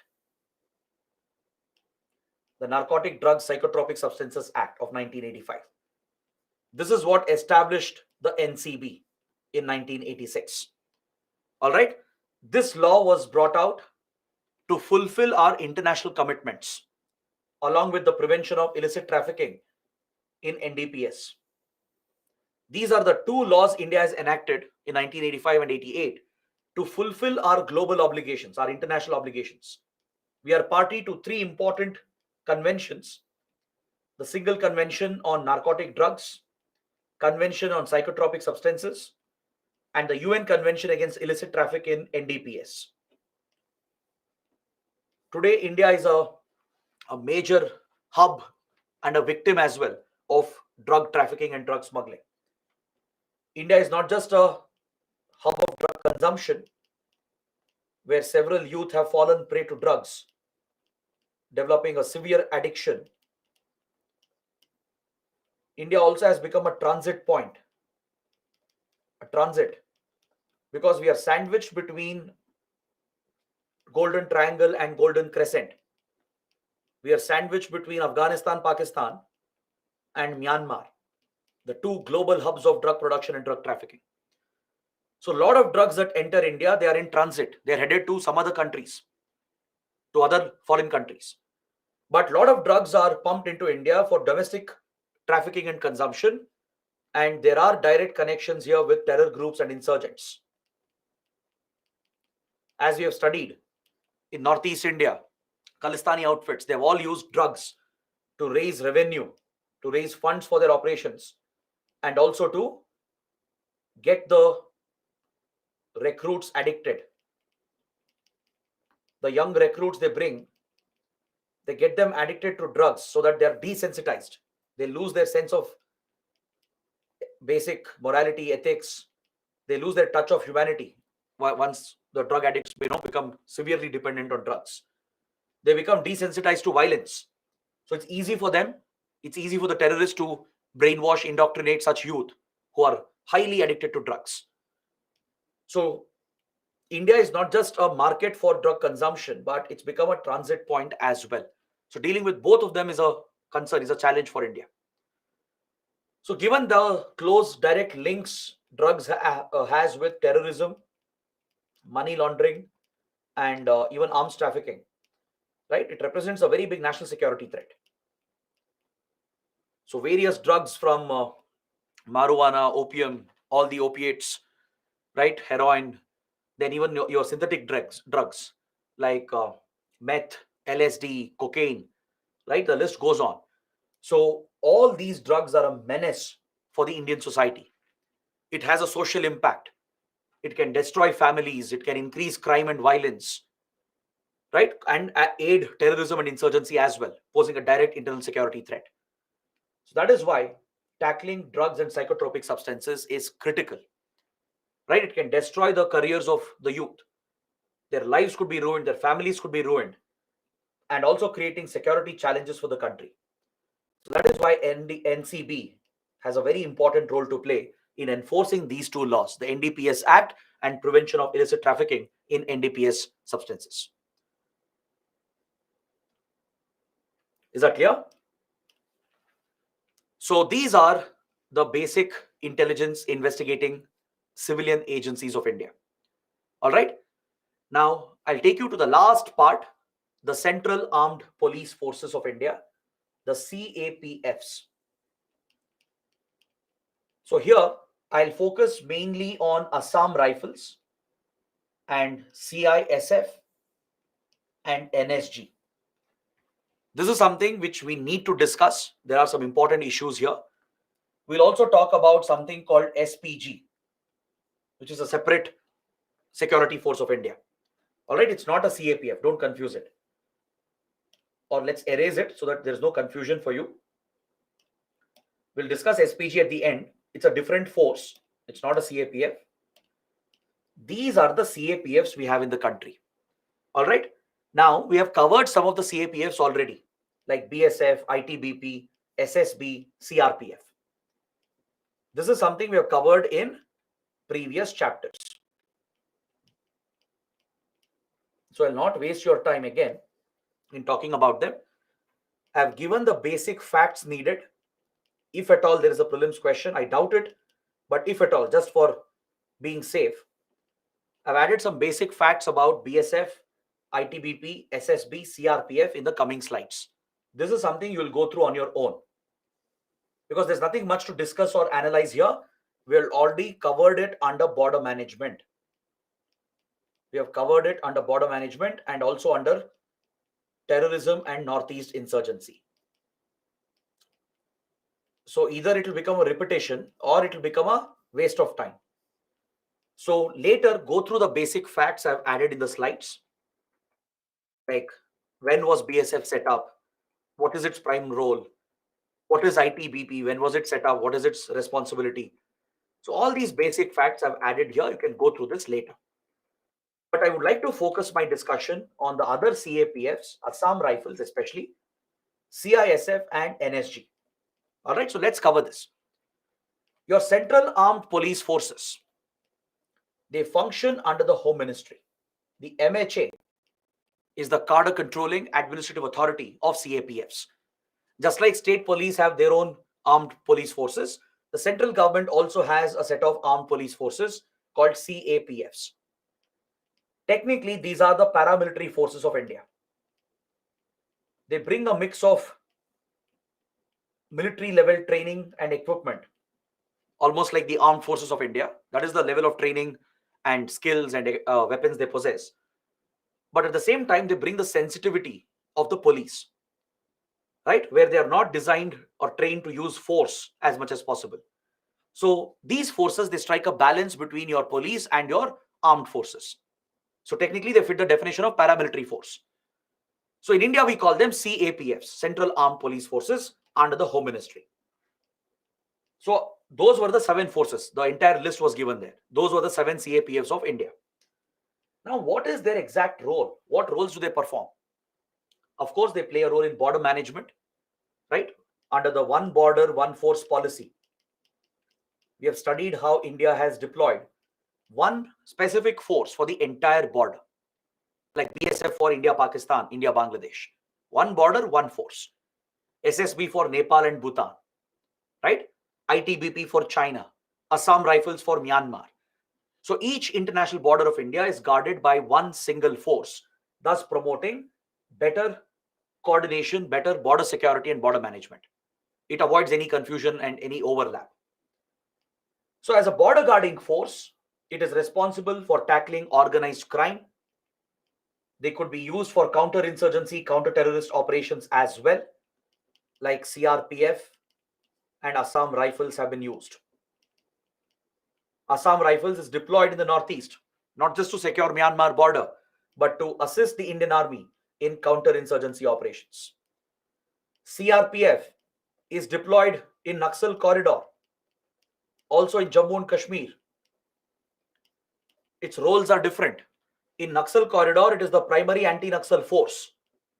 Remember, we studied the Cobra Battalion, a special force unit of CRPF, which specializes in jungle warfare to target the Naxals and assist the state police.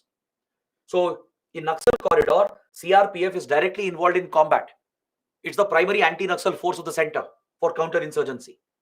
But in J&K, CRPF is mainly involved in mob management, in dealing with mobs and riots, in also assisting the Indian Army if required in counter-insurgency, counter-terrorist operations. So that is the prime role of CRPF. So they play a role in the overall internal security of the nation, dealing with any kind of security threats. It could be riots or any violence that might break out in the country. So central forces might be deployed if required to manage the situation. They act as a second line of defense during wartime. They can back up the Indian Army, secure the borders, and fight against the enemy during wartime. They will collect border level intelligence along with IB, as we discussed. They play a big role in disaster management. They're specialized in disaster management in providing emergency relief and search and rescue operations. And it is these battalions which are brought together to form your NDRF, the National Disaster Response Force of India. It is constituted by drawing battalions from 2 battalions from each of the CAPF. So from BSF, ITBP, SSB, CRPF, 2 battalions have been drawn to form your NDRF, the National Disaster Response Force. All right. Then specialized forces can guard your key installations, important buildings, important facilities can be guarded. They can also be deployed in UN peacekeeping missions as part of UN peacekeeping forces. All right. Then don't forget, they play a big role in election management, in election security. The Election Commission of India can make use of the CAPFs and deploys them around the country to secure the integrity of the elections, ensure it's a fair, free and fair election. So these are the vital tasks performed by CAPFs in the country. All right. Now, for riot management, riot and mob management, there is a specialist force called Rapid Action Force, or RAF. It specializes in managing mobs and riots. It specializes in using non-lethal aids, non-lethal weapons to manage mobs and riots. Ensure that civilians are not killed, because you don't have to open fire during mobs and riots, right? You'll end up killing civilians. So to minimize the use of force for mob management, the best technique is you use non-lethal weapons like water cannons, rubber bullets, electric tasers, pepper spray. There are various options available which are non-lethal. It will not kill the person, but it could decapacitate them or injure them, so that you can contain the mobs and the violence they are carrying out. So there is a special force for that called RAF, Rapid Action Force. It's actually under one of the CAPFs. Do you know under which CAPF does RAF come? Any idea? It's not a fully separate force. It is part of one of the CAPFs. Very good. It's part of CRPF. Within CRPF, there is this special force called Rapid Action Force. They carry non-lethal weapons to contain mobs and deal with such mob violent incidents. Now, what is the role of Assam Rifles? What is the issue associated with it? That is the big question. Because Assam Rifles is frequently in news in the northeast region, even with regard to the latest Manipur violence, there has been a big role of the Assam Rifles. So it's a paramilitary force, obviously, it's a CAPF. It's one of the oldest paramilitary forces as well, set up by the British. Its history goes back to 1835. So its current role is to guard India-Myanmar border under one force, one border, one force policy, take part in counter-insurgency operations, assisting the Indian Army in these counter-insurgency operations. But the major issue with Assam Rifles is that with regard to its overall command and control, there is a major problem.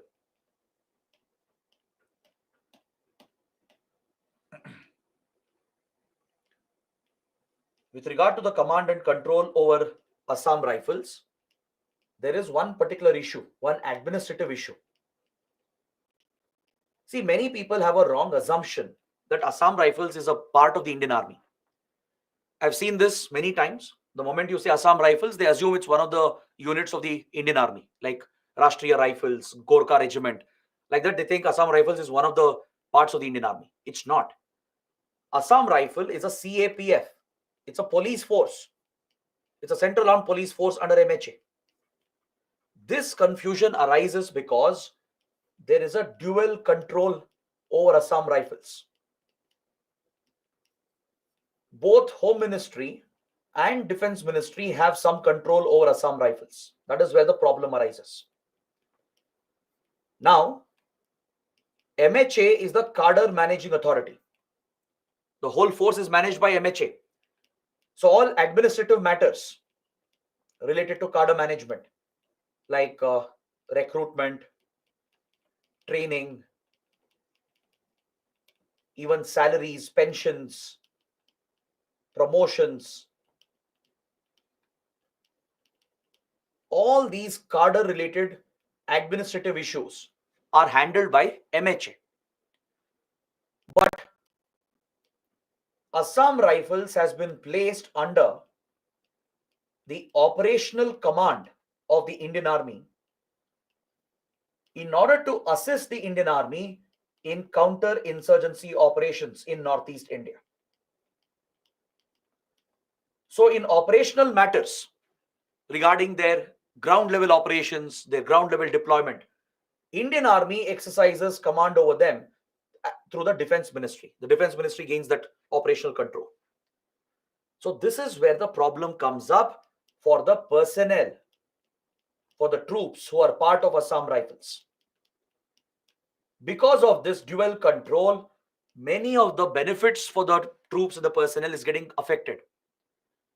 With regard to their training, salaries, pensions, promotions, MHA is looking into it. Many times their promotions are affected, pensions are delayed, salaries are not paid. because Defense Ministry is looking after the operational matters. So this dual control has affected the personnel of Assam Rifles. That's why they have filed many cases as well at the Supreme Court. They have approached the CAT, the Central Administrative Tribunal, as well to get justice because they've been denied benefits. They find it very difficult to get the basic benefits which are given to our security personnel, from getting houses allocated to getting a transfer to getting a promotion, right? Getting pensions after retirement, or getting compensation if they get injured or killed. In all these areas, problems have come up because of the jurisdictional issues. So there is a parallel control of the Home Ministry and Defense Ministry. Defense Ministry has operational control through Indian Army, and the cadre administrative issues are under Home Ministry. So this is affecting the service benefits of the personnel of Assam Rifles. So that is why they have raised this issue. They want this issue to be addressed. Bring it under one ministry.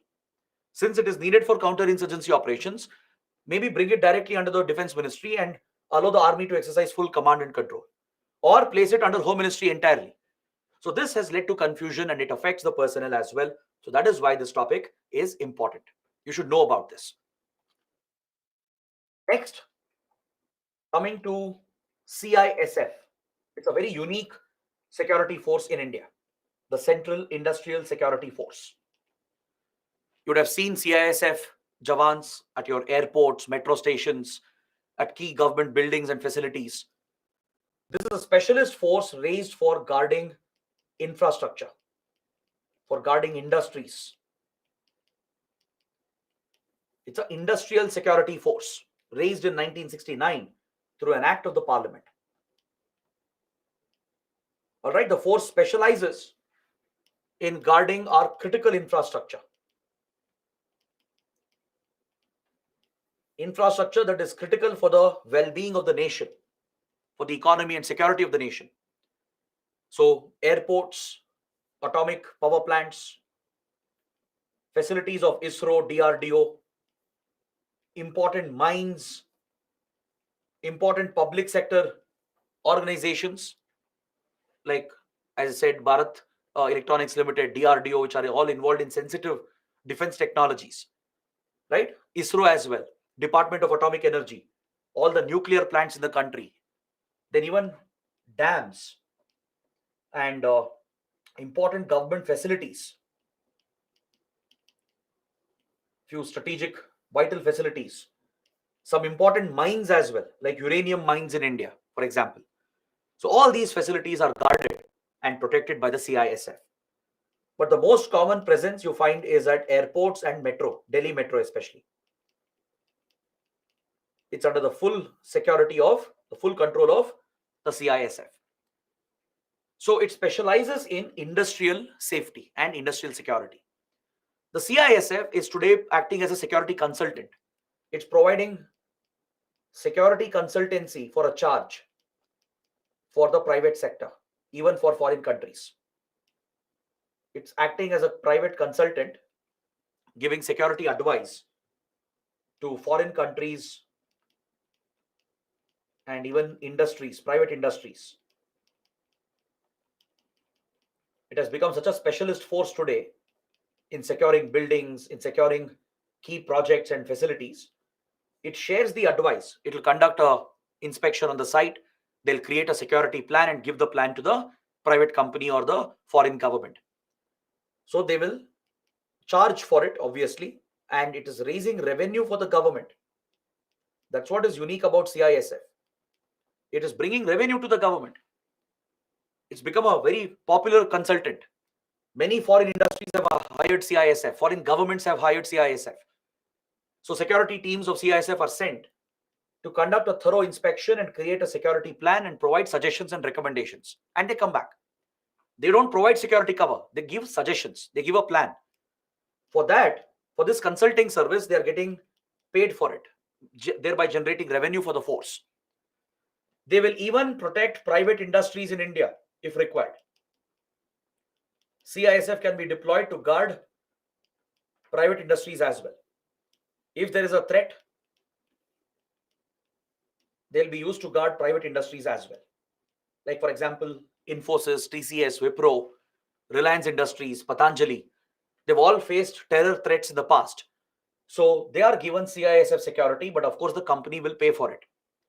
The government will determine based on intelligence that if any major company is facing a threat, they'll be given CISF cover and the company will have to bear the cost. They'll have to pay up for the bills. So that is the role of CISF, a very unique role. Then comes your NSG, National Security Guards, popularly known as the Black Cats, the Black Cat Commandos. It's an elite counter-terror force under the Home Ministry. All right. It specializes in anti-hostage situations, hijack situations, and it specializes in urban warfare. It specializes in close quarters battle, where battles are fought in very close ranges, inside buildings, right? In tightly congested cities. These are examples of urban combat, urban warfare. It's not easy to hunt terrorists who are hiding in a building, who are holding hostages inside, or who have taken an aircraft or a ship or a vessel or a vehicle as a where they have taken it, taken it as a hijack. They've hijacked the vehicle itself, holding hostages inside, holding the passengers hostage. So this is a very challenging environment that NSG deals with, and it was raised in 1984 following the crisis created by Operation Blue Star. Remember, we studied how Prime Minister Indira Gandhi ordered Operation Blue Star to target the Khalistani terrorists who are hiding in the Golden Temple. Right? The prime target was Jarnail Singh Bhindranwale and his terrorist followers who had amassed weapons in the Golden Temple. This operation conducted by Indian Army ended up as a disaster. Even though the army succeeded in wiping out the terrorists, in flushing out the terrorists from the Golden Temple, significant damage was caused to the temple itself. Significant casualties were reported among civilians. Hundreds of civilians were killed as collateral damage. Because the army did not specialize in such close quarters battle. It didn't have special training in urban warfare. It didn't have special weapons and equipment and technology needed for fighting a urban combat. So this is where the need was realized for a specialist intervention force. When such situations happen, when terrorists are holding people hostage, when they have hijacked an aircraft or a vessel or a bus, it's important to carry out a surgical intervention, a very precise intervention targeting the terrorists to minimize collateral damage. Ensure the building and the civilians are not affected as much as possible while killing only the terrorists. So this requires a highly specialized team, and that is why the NSG was raised after Operation Blue Star. Because these horrors led to the assassination of the Prime Minister, finally. Right? Maybe if the operation was handled better by the Indian Army and the para commandos, maybe the Prime Minister would not have been assassinated. Correct? It was because of the damage caused to the Golden Temple and the large civilian killings. The call was given to target the Prime Minister herself. So following these errors that happened, the blunders that happened, specialist force was raised, the NSG, and it specializes in bomb disposal as well and in VIP protection. Is that clear? It has a dedicated bomb disposal squad.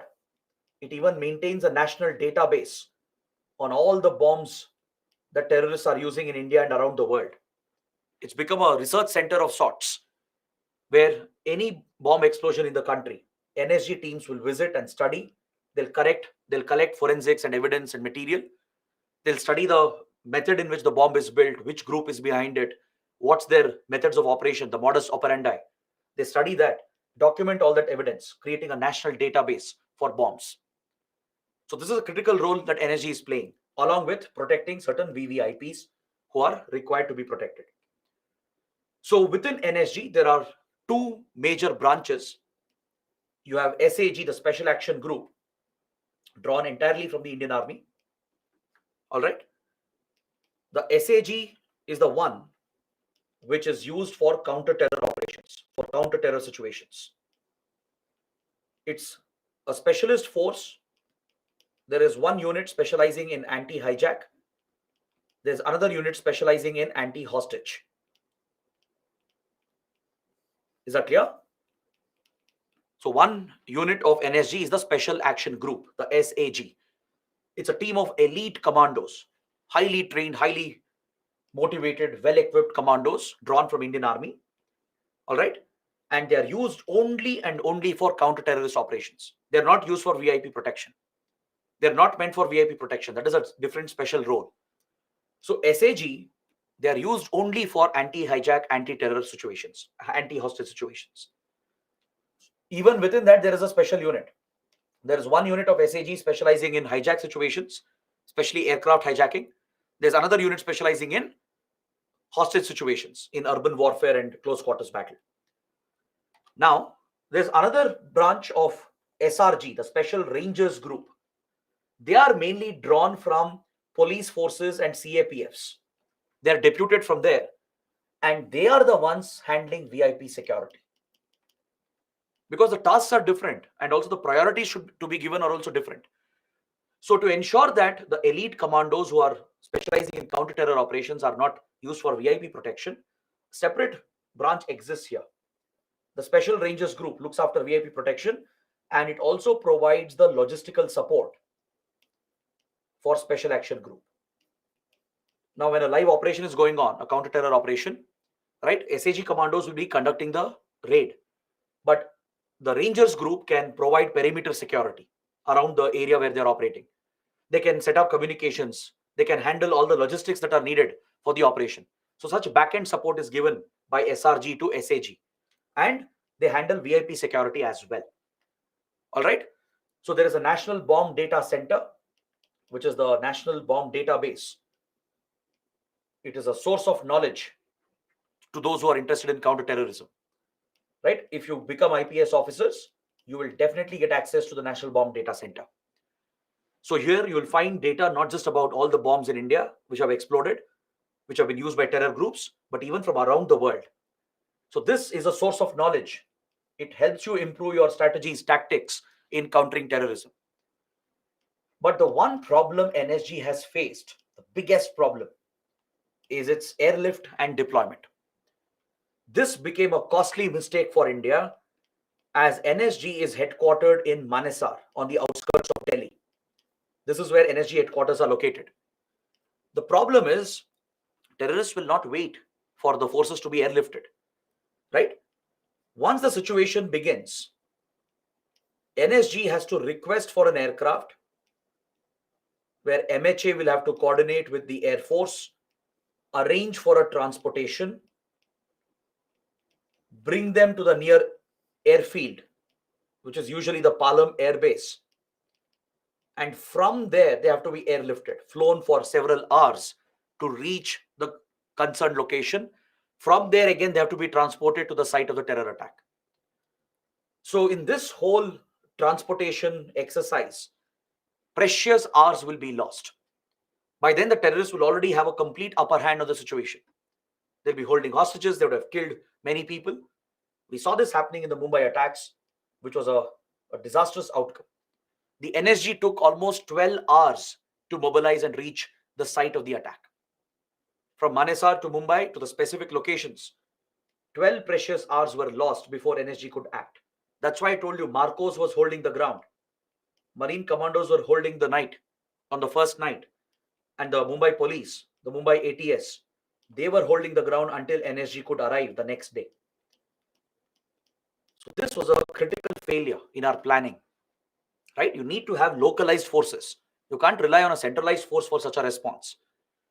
So that is why after the Mumbai attacks, regional energy hubs have been created. Apart from the headquarters in Manesar near Delhi, regional stations have been created in Mumbai, Chennai, Hyderabad, and Kolkata. All right, but this again doesn't solve the problem, because even today NSG does not have its own airlift capability.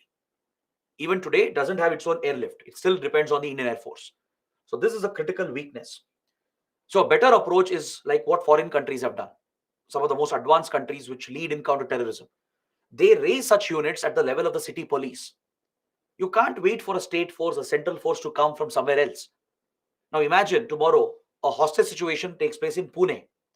Can you wait for the energy to come from Mumbai? Even then 2-3 hours will be lost, right? So regional deployment doesn't solve the problem. You need local forces at the city level, at the level of city police. You need these SWAT units, the special response units, which can intervene quickly and diffuse the situation as quickly as possible.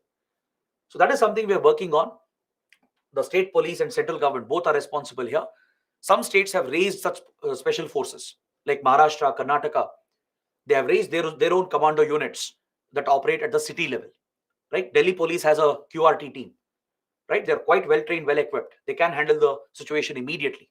They'll reach within minutes, right? Mumbai police also have raised a special unit like that. Even in Karnataka, there's one unit, right? So that is the kind of response you need. You need more local, quick response than bringing forces from somewhere else. By that time, you would have lost precious hours. So that is one lesson we have learned. But even now, NSG lacks airlift capability. The last topic,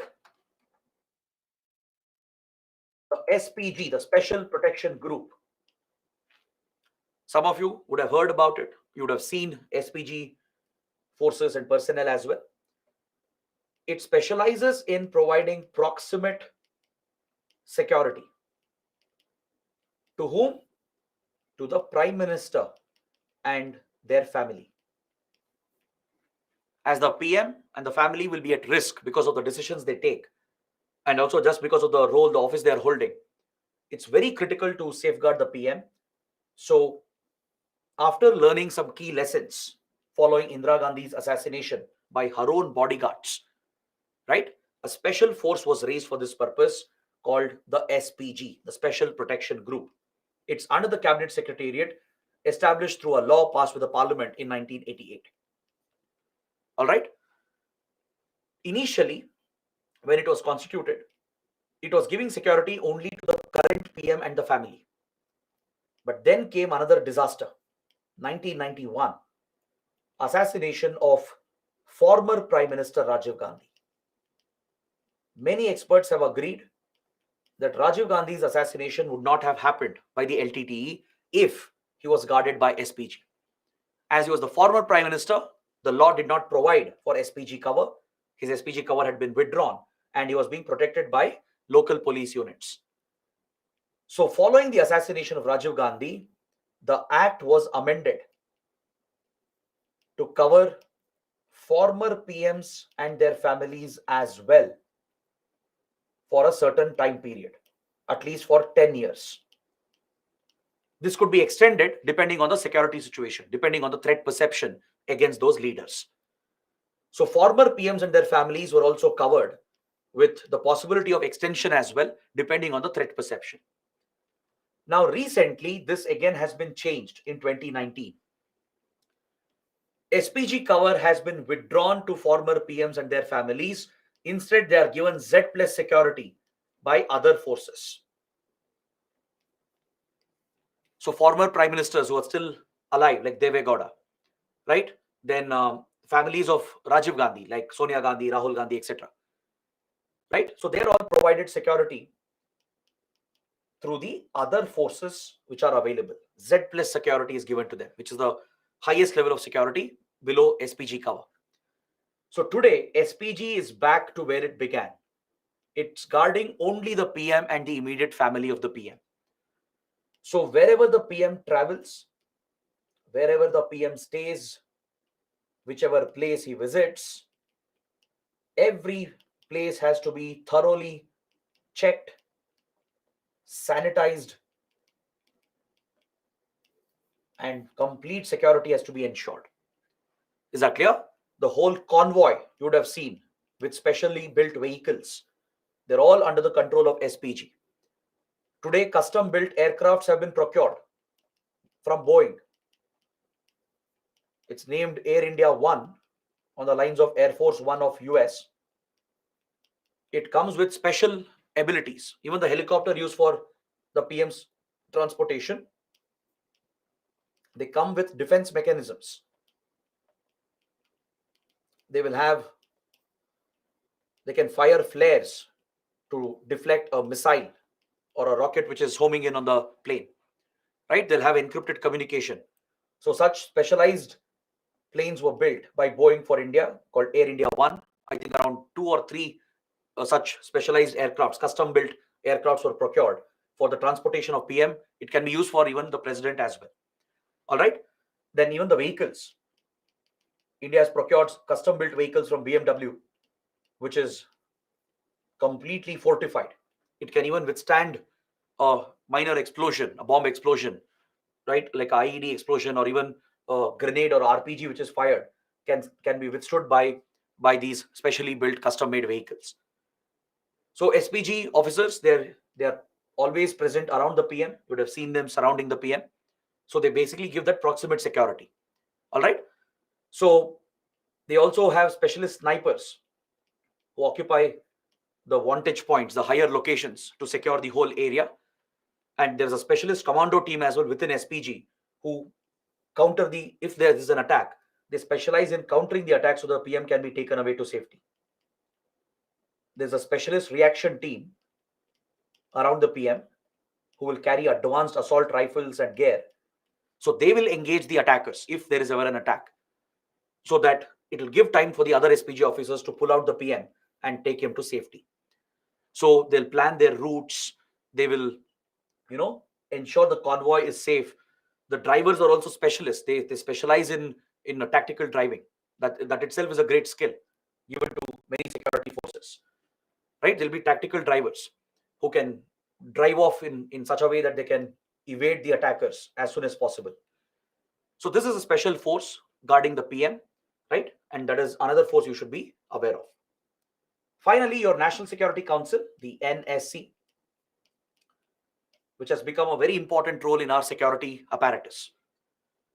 It basically provides key advice to the Prime Minister, the government, on all national security matters and foreign policy matters. It is headed by the National Security Advisor, who is a close advisor to the PM. The PM has discretion to choose the NSA. So this role was newly created. This office itself was newly created, the NSC. In the late 90s was when National Security Council was set up and the role of NSA was created. So under different prime ministers, we have had different NSAs. PM Vajpayee had Brajesh Mishra, the first NSA of India, who was an IAS officer. Brajesh Mishra was Vajpayee's NSA. He had a lot of experience in strategic issues dealing with foreign policy and security. So Brajesh Mishra, an IAS officer, was appointed as the NSA of India, the first NSA. Then under Prime Minister Manmohan Singh, we had J.N. Dikshit for a short time. Then there was M.K. Narayanan. And we had Shiv Shankar Menon. There were 3 NSAs under Manmohan Singh. All right.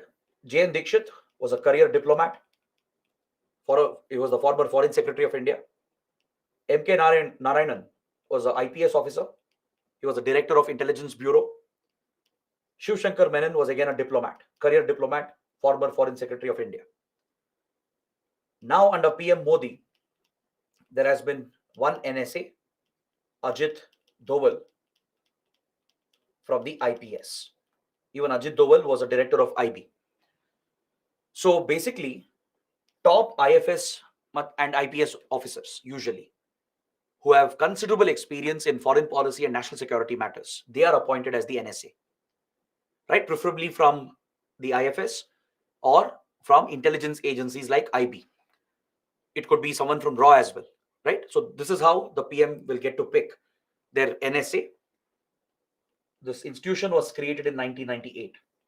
So today it brings all the security agencies and forces under one single apparatus. So it's basically like a think tank today. NSC is like a think tank, looking into all foreign policy, security matters, giving advice to the government and all the bodies of the government. There are several deputy NSAs as well. There will be at least 2 to 3 or 3 or 4 deputy NSAs. So within the Security Council, there are 3 major divisions. The Strategic Policy Group, under which NSA and all the top officials come together to act like a think tank. This is nothing but the Executive Council. It's the same. the Executive Council of Nuclear Command Authority. The Executive Council of Nuclear Command Authority. That's the same composition here. So under NSA, all the top officials, all top secretaries, intelligence chiefs, service chiefs, CDS, they all come here under Strategic Policy Group. So it acts like a core think tank of the government, debating, deliberating all security, foreign policy issues and giving advice to the PM and the other government agencies. There is a National Security Advisory Board that brings retired officials together and strategic experts, retired intelligence officers, military officers, diplomats who can still contribute. They are brought here to provide academic inputs, to conduct research, to conduct studies, and recommend to the government. Finally, you have JIC, the Joint Intelligence Committee, that fuses all your intelligence agencies, IB, RAW, the DIA. So all the civilian military intelligence being generated by all intelligence agencies is fused here under JIC, the Joint Intelligence Committee. So these are the structures present under your National Security Council. So having this basic factual awareness is important. You may not get direct questions sometimes, but still having that awareness is very important as a UPSC aspirant. All right. So the topics we have covered, especially topics like NIA, CBI, then Assam Rifles, the defense reforms that we discussed, they are more relevant for the exam. The rest of it, which is very factual, it's mainly for your general knowledge, your general awareness, because the syllabus is asking us to cover this. Or else it's unlikely that UPSC will ask very factual questions, right? So this completes my entire discussion, the detailed discussion of the security forces and agencies of India. So with this, we complete the entire syllabus. The whole syllabus of internal security is done. Now, let's see if there are any questions. We'll take a short break. We'll come back for your doubt session. So let's clear the pending doubts here. Then we'll take up the exclusive doubt session. But now here are kind of repetitive and we have answered them.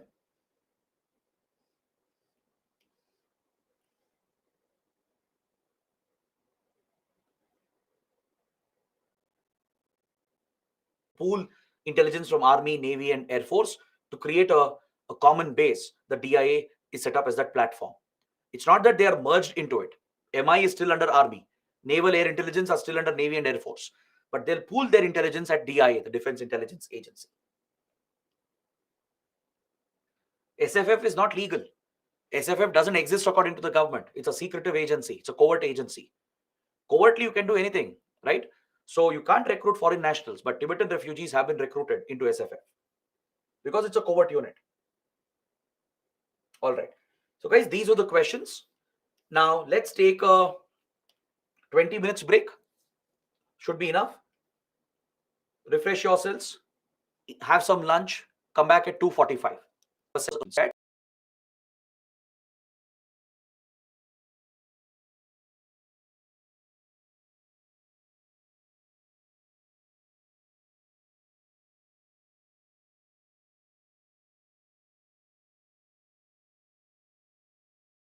Ensure that the doubt is completely clear. So let's start with the first student, CP Ayappan. CP Ayappan has a set of questions. His first question is, who are overground workers or OGWs? If you guys remember, we had covered OGWs when we saw the previous year's questions on terrorism. So under that chapter, UPSC had asked a question on OGWs. Overground workers are those who are providing logistical or material or even financial support to the terrorists.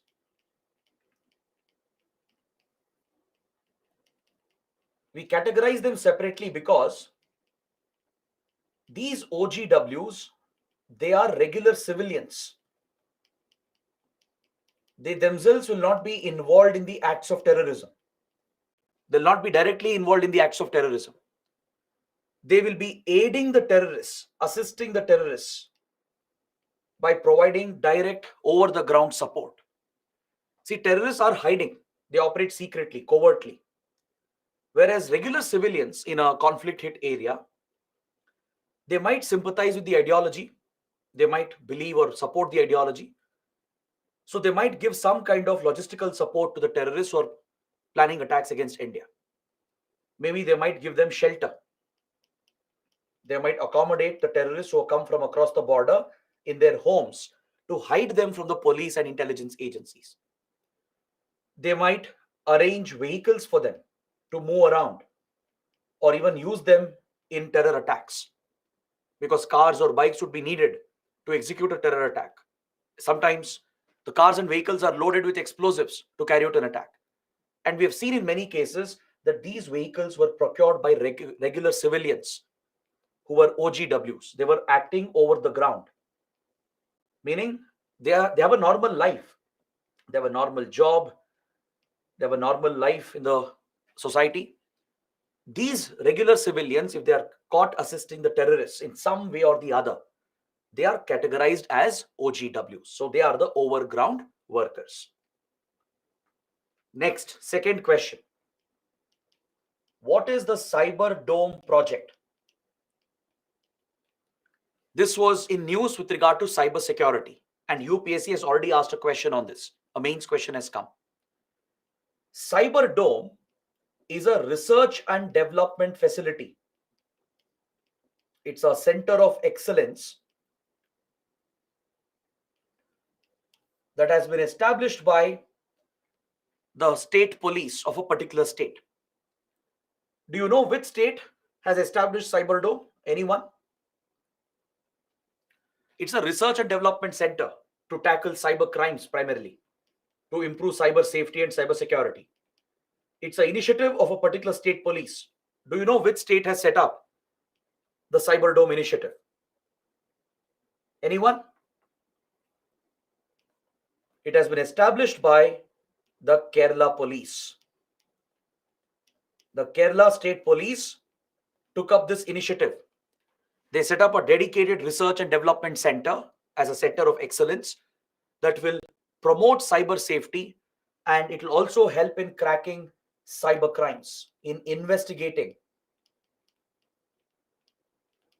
and also in countering cyber crimes.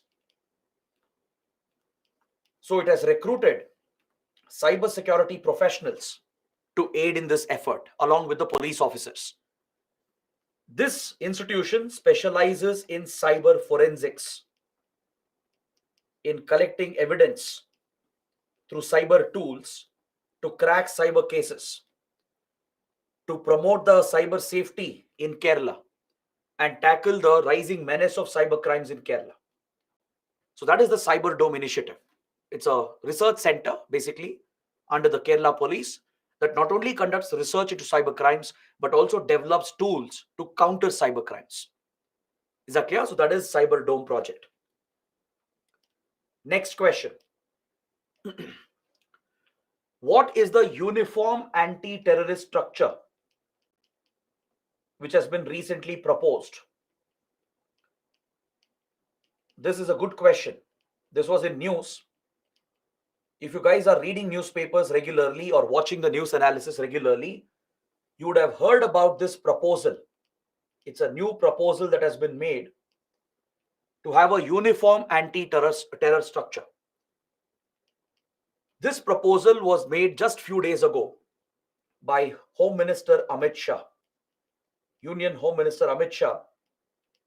He was addressing the NIA, the National Investigation Agency.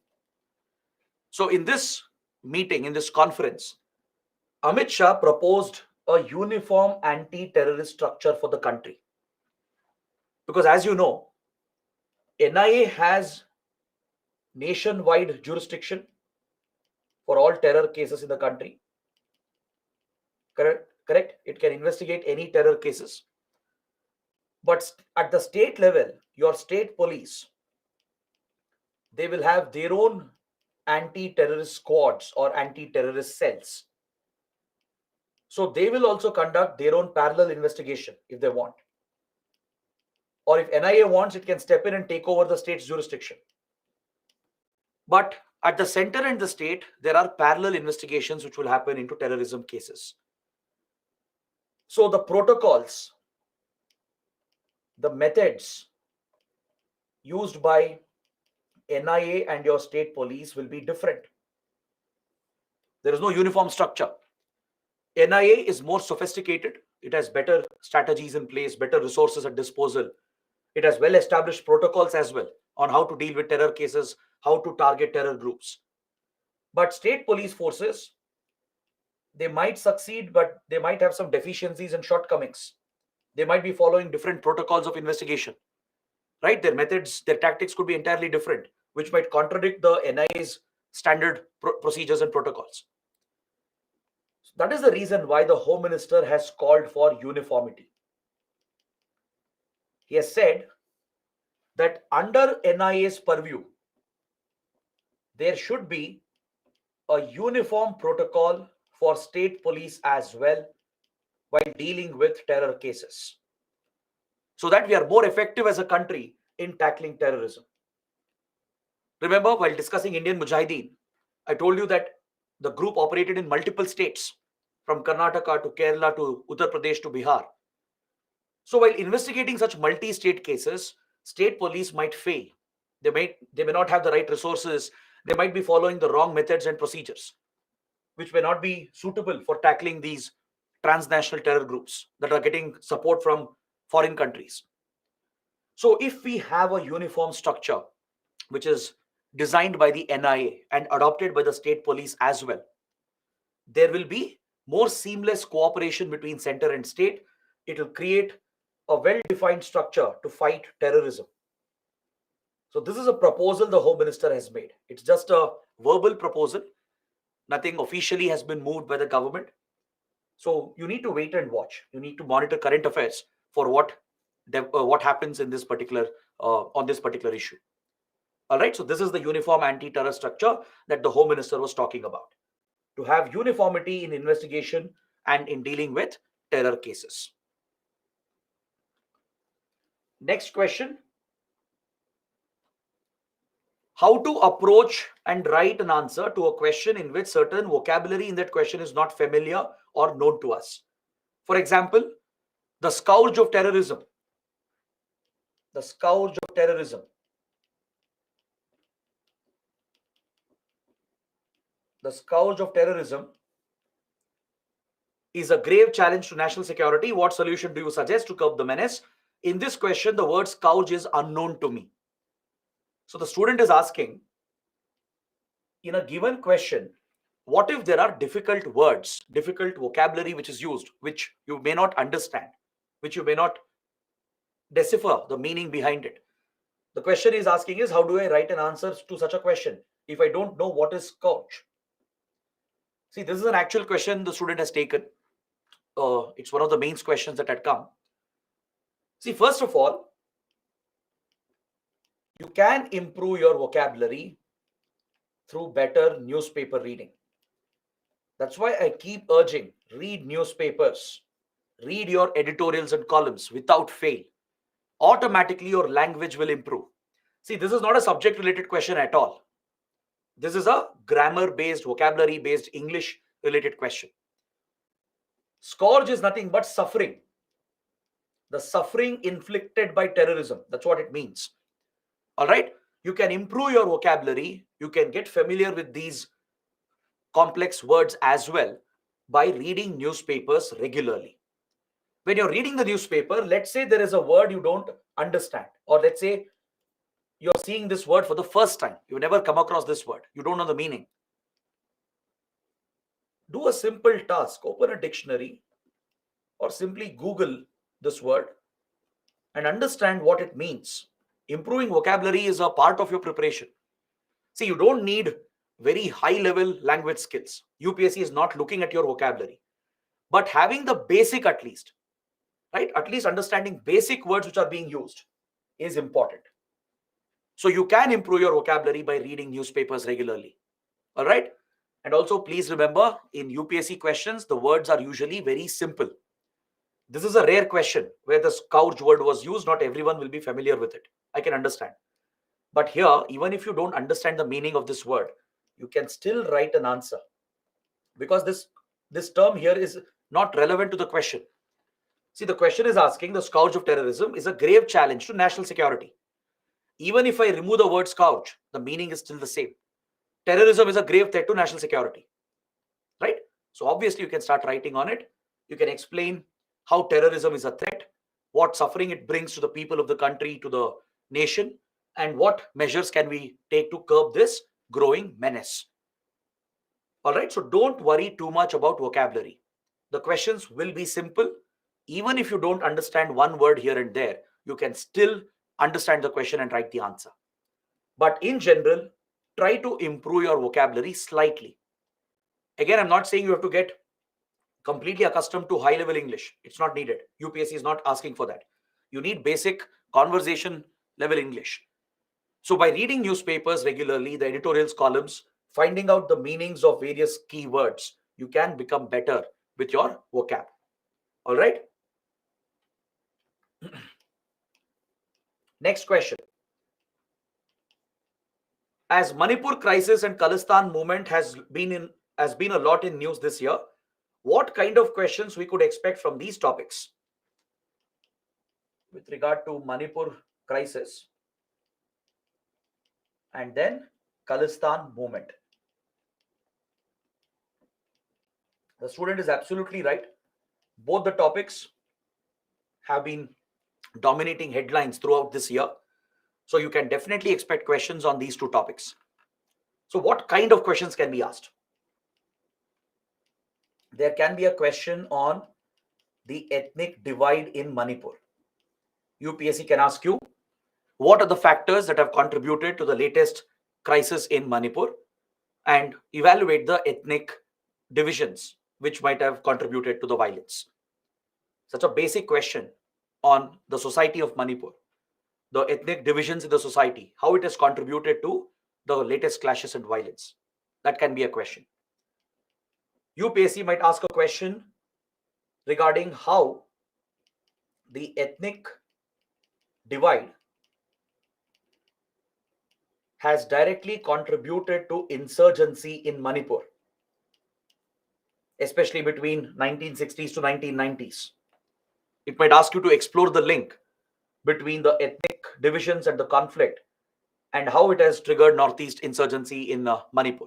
It might ask you to talk about various Meitei insurgent groups and Kuki insurgent outfits. So this can be a question. There can be a question on cross-border factors. What cross-border factors have led to the latest violence in Manipur? Can be a question. So the developments in Myanmar's political crisis, where the military has captured power, the refugee crisis it triggered, is what pushed the Zomi community and the Chins from Myanmar towards India, towards Manipur and Mizoram. So this entry of refugees has added to the social divisions, creating stronger divisions between the ethnic groups, causing this incident.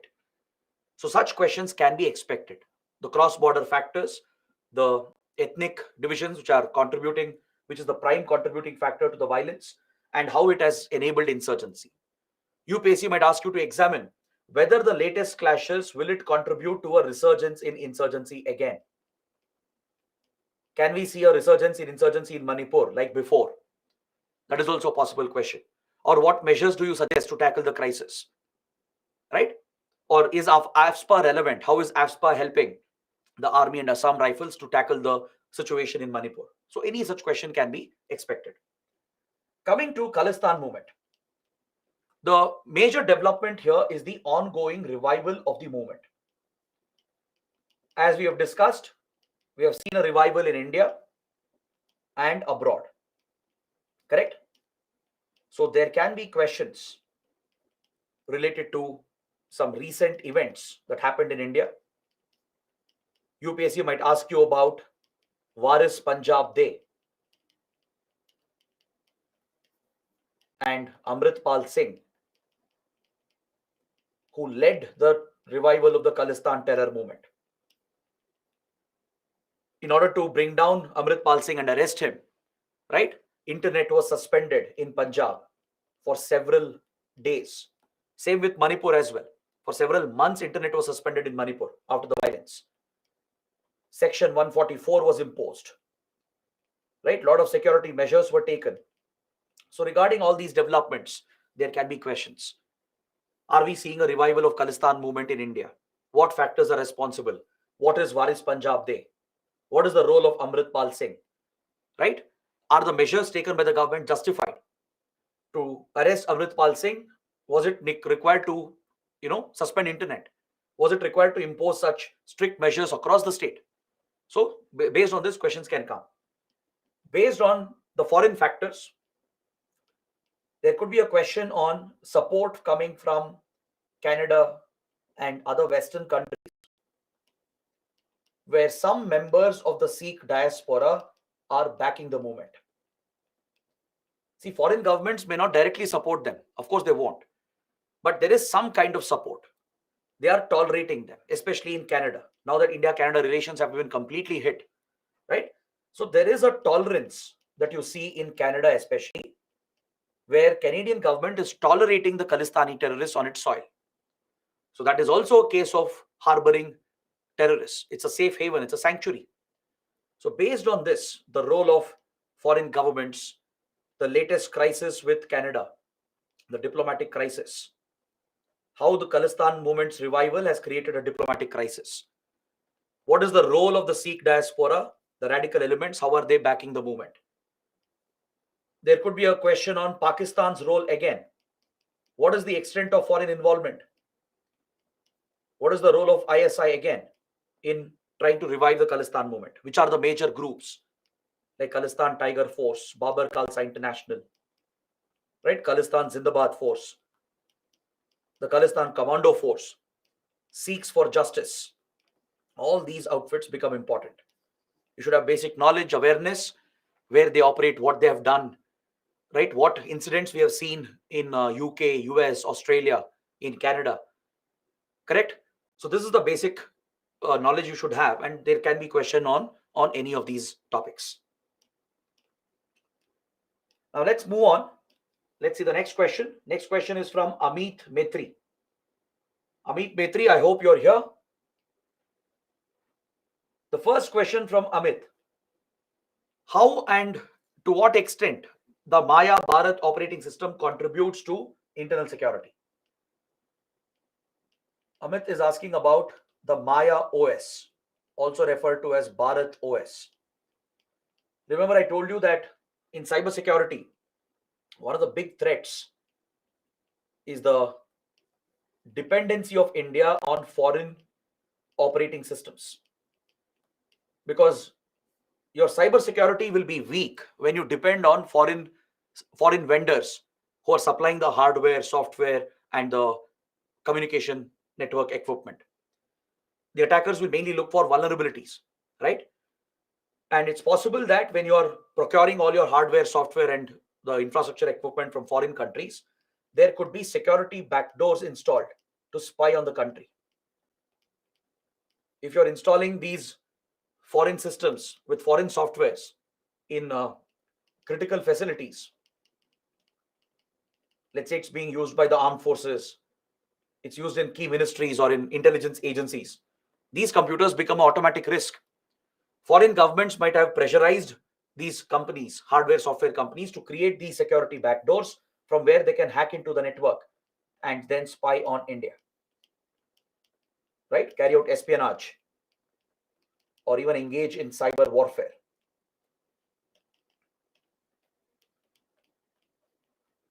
So this becomes the biggest risk for us. So that's why with regard to operating systems, we are moving away from depending on Microsoft Windows, Apple Mac, or even Google's Android. In key institutions, we are trying to use an indigenously developed operating system called Maya OS or Bharat OS. It's developed by the DRDO in collaboration with CERT-In, then CDAC and NIC. NIC is National Informatics Center, which manages all the digital platforms. CDAC is the Center for Development of Advanced Computing. It's a computer science research development center in India. So these entities with DRDO have developed an indigenous OS called Maya OS or Bharat OS. It's based on the open source Linux model. It's an open source platform based on the Linux model. It also has an inbuilt protection mechanism, which has been labeled as the Chakravyu. The DRDO has ensured that it has an inbuilt protection mechanism called Chakravyu to deal with cyber threats. Now, this OS is being installed in critical locations like the Armed Forces of India. The Armed Forces going forward will be using the Maya OS in all their systems. This will expand to other government facilities as well. All key institutions, ISRO, DRDO itself, then Prime Minister's Office, Defense Ministry, intelligence agencies, they will all be switching to this indigenous OS in the coming months and years. The goal is to reduce our dependency on foreign operating systems and foreign vendors, which is an inherent cybersecurity risk. So to answer your question, definitely an indigenous OS was needed. It will provide better cybersecurity. See, this is not foolproof again. It doesn't mean Maya OS cannot be hacked. It can still be hacked by foreign agencies, but it is much better. It will be much more safe and secure than depending on foreign operating systems. So in that regard, it is definitely a boost to our cybersecurity. Next, how to be safe from booby traps. Booby trap is a deception tactic that terrorists use where they would have concealed bombs, or they will basically deceive the troops, and they will ensure that there is a surprise attack on them. For example, let's say the forces get to know that terrorists are hiding in a building. They receive an intelligence input that terrorists are hiding in this building. Immediately, the security forces will launch an operation. Now, without following the basic safety measures and protocols, if they barge into the building, if they simply crash into the building, there might be a booby trap, meaning there is a bomb which could be triggered based on your entry. The moment you enter the building, there could be a trip wire. The moment you trip on that wire, it will trigger the explosive, right? Or it could be activated by your motion or the pressure. It could be a pressure activated bomb. The moment you step on the door at the entrance, the bomb could explode, killing all the troops that came along with you, right? This is called a booby trap. Or like Naxals have done, they've used the bodies of the Jawans who have lost their lives already in an ambush attack. Now they know reinforcement troops are coming to collect the bodies. So they will place bombs under the body or inside the body itself. The moment the reinforcement troops come and pick up the body, the bomb will explode, right? These are booby traps. Now, how do you avoid it? By following your SOPs. Standard operating protocols are everything in a security situation. Forces have brought out their SOPs on how to operate, how to deal with each and every situation. Every step is carefully planned out. You simply have to follow the safety protocols, follow the SOP measures. Now, before you pick up a body, it's better you scan. You have scanners, handheld scanners available, which will let you know about the presence of a bomb, right? Same with buildings or, even other locations being booby trapped. There are technologies available today to pick out the presence of an explosive even before you enter. So exercising that caution is critical, very, very important. All you have to do is the SOPs have to be followed. All right, the standard operating protocols, they have to be followed step by step, and it ensures the safety of the troops. You can avoid such booby traps. Next, what are the trends in global terrorism? I think we discussed this, right? I spoke about many important terrorist organizations. We spoke about ISIS, Al Qaeda. We spoke about Boko Haram. We spoke about Hamas, Hezbollah, and many more. ETIM, the ARSA, Al Shabaab, right? Many terror groups were discussed. So, if you ask what is the global trend, definitely terrorism is a major global threat. It persists at a very high level, from Afghanistan to Syria to Yemen, across Africa.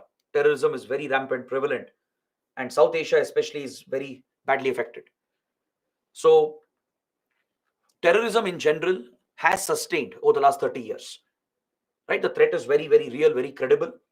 And if you're looking at a trend, one trend is that terrorists have become more sophisticated, right? ISIS, for example, leveraged social media to its advantage. We studied how ISIS used social media platforms to spread its radical ideology.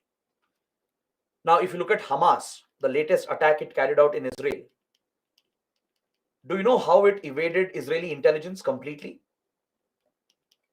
The attack it carried out on 7th October, the deadly attack in Israel, where thousands of people were killed, this brutal attack was not picked up by Israeli intelligence. It's often said Israel has some of the best intelligence agencies, Mossad and Shin Bet. They both were fully deceived. It was a colossal intelligence failure on the part of Israel. If such a massive operation was planned, Israeli agencies should have picked it up. There's no excuse for it. It was not any small attack. It was not some minor incident. It was a well-planned, well-coordinated operation. If thousands of Hamas terrorists could breach the barriers and cross over and fire thousands of rockets, there would have been extensive planning behind it, months and weeks of planning and organization efforts. This should have been detected and picked up. Guess why it wasn't picked up? The reason is very simple. Terror groups are switching back to the old world days. Intelligence agencies have heavily relied on technical intelligence. This is one big mistake. India also has done this. US also has done this. By using technology, you believe that you can collect all the required intelligence. But trust me, there is no replacement for human intelligence. HumInt is everything in the world of intelligence. Having your own assets inside the target groups is critical to generate valuable real-time intelligence. Because terror groups, they know mobile phones are intercepted. Anything they communicate is intercepted. They know satellites and drones are watching them. So Hamas went underground into the tunnels. The entire planning, organization, execution largely was underground in the tunnels. And they abandoned communication. They basically abandoned electronic communication. They switched back to the old times, communicating by verbal instructions, mouth to mouth instructions, right? Person to person instructions. So if they don't use mobile phones or the internet to communicate, if they don't organize on the ground openly, they'll never get picked up by the interception technologies. It'll become redundant, it'll become useless. So Hamas did this. They switched to the old world methods. They hid from satellites and drones by going underground in the tunnels. They used old world methods of communication, verbal communication, abandoned all technology, basically. They basically went back 30, 40 years. That's it. That's all they have to do. This will evade all forms of technical surveillance, and you'll not get any inputs from here. The only input you might have got is from human intelligence, if you had a good human asset inside these groups working for you. So this is why experts are saying that Israel completely failed. It was a massive, colossal failure. They failed to get even a small hint of this scale of attack which was being planned and executed, right? So that is one trend you can notice. Terror groups are smarter, more sophisticated. They know how to evade surveillance from intelligence agencies as well, right? In North Africa as well, there are a lot of terror groups that are posing a major threat. In the Sahel region, in Mali, Niger, Chad, Burkina Faso, in all these African countries, terror groups have become very dominant. France left the region. Terrorism increased to such an extent that France could not continue its military operation. France, with the support of UK and US, had deployed troops to counter the terror groups in the Sahel. But France could not bear the impact. Now France has quit its military operations. So this has allowed the terror groups to flourish easily in northern parts of Africa. That is another major threat that you can see. And Pakistan is not going to stop. It's just taking a break because its economy is in crisis. It's internally facing many challenges. But very soon, Pakistan will revive its covert war against India. So these are some broad trends I can point out at the top of my head. Rest you can figure out from newspapers, and we have discussed some in class as well. Next, why Karnataka government failed in identifying the Bhatkal brothers and preventing the range of threat to India. See, not every threat will be picked up by the intelligence agencies, right? Bhatkal brothers from Bhatkal district of Karnataka, they were mainly members of a group called SIMI, the Students Islamic Movement of India. So the SIMI group itself was under watch. It was banned later as well as a terrorist group by the Home Ministry. But by that time, Riaz Bhatkal and his brother, they were already radicalized. After the Godhra riots, they were already highly radicalized and they were driven to carry out terrorism against India. So they quickly left India as well. By the time SIMI was targeted and banned, they had left India, taken shelter in Pakistan, and from there they started running their terror operations in India. So by the time Indian Mujahideen was formed, right, these brothers had already turned terrorists. And of course, a new terror group will not come under the immediate scanner. It was a brand new organization created. But once these attacks started happening through Indian Mujahideen, then our police and intelligence agencies picked up this information that, okay, this is a new group formed by the Bhatkal brothers. So it was, again, yes, you can say it was part of the failed security measures. But generally, yeah, in a new group, it's difficult to have prior knowledge, prior information as well. Next, whether Modi government is making a new comprehensive law than UAPA. That we should ask the government itself, right? How can I answer that? As of now, we don't know anything. UAPA is the primary anti-terror law. Whether the government is planning to replace it, we don't know. Next, sir, whether USA is playing mind games by burning global peace, such as in Ukraine, Russia, in Israel-Palestine issue, is there any contribution of CIA? See, this is again speculative. Whatever we discuss will be speculative. Of course, USA has played a role in the Russia-Ukraine conflict, which I've explained in IR classes. It was US, Western countries which triggered Russia. They were trying to bring Ukraine into NATO, into European Union. That's what triggered Russia. But we can't really comment on what extent CIA was involved in, in creating the Russia-Ukraine divide. That's something which we will never know, maybe. Same with Israel and Hamas. US wouldn't have played any role here. This was entirely Hamas on its own, with maybe some support from Iran, right? US would never get involved with groups like Hamas. It's impossible. Next, sir, any interview question for aspirants from Karnataka regarding internal security? For example, UPSC, let's say in the interview, if you're specifically looking at any security developments in Karnataka, which is like a national issue, one, of course, is Indian Mujahideen, which the student has already mentioned. The role of Bhatkal brothers and the rise of Indian Mujahideen. This happened in Karnataka. Next, there's another group called PFI, Popular Front of India. It has a strong base in Kerala and Karnataka, particularly in coastal areas. In the Kannur, Malabar region, in the Mangalore, Udupi belt, PFI has a very strong presence. Recently, Home Ministry has designated PFI as a terror group. It calls itself a NGO and a political group, but it's not. It's involved with terror activities. So under UAPA, it was declared as a terrorist organization by the Home Ministry. So the central and state governments are acting against this group. Recently, there were some attacks in Karnataka. These were failed attacks. All right, I don't know if you have paid attention to it. There was an incident in Mangaluru and an incident in Shimoga. These incidents have been tied with PFI activists and as well as with some ISIS modules that had taken root in Karnataka.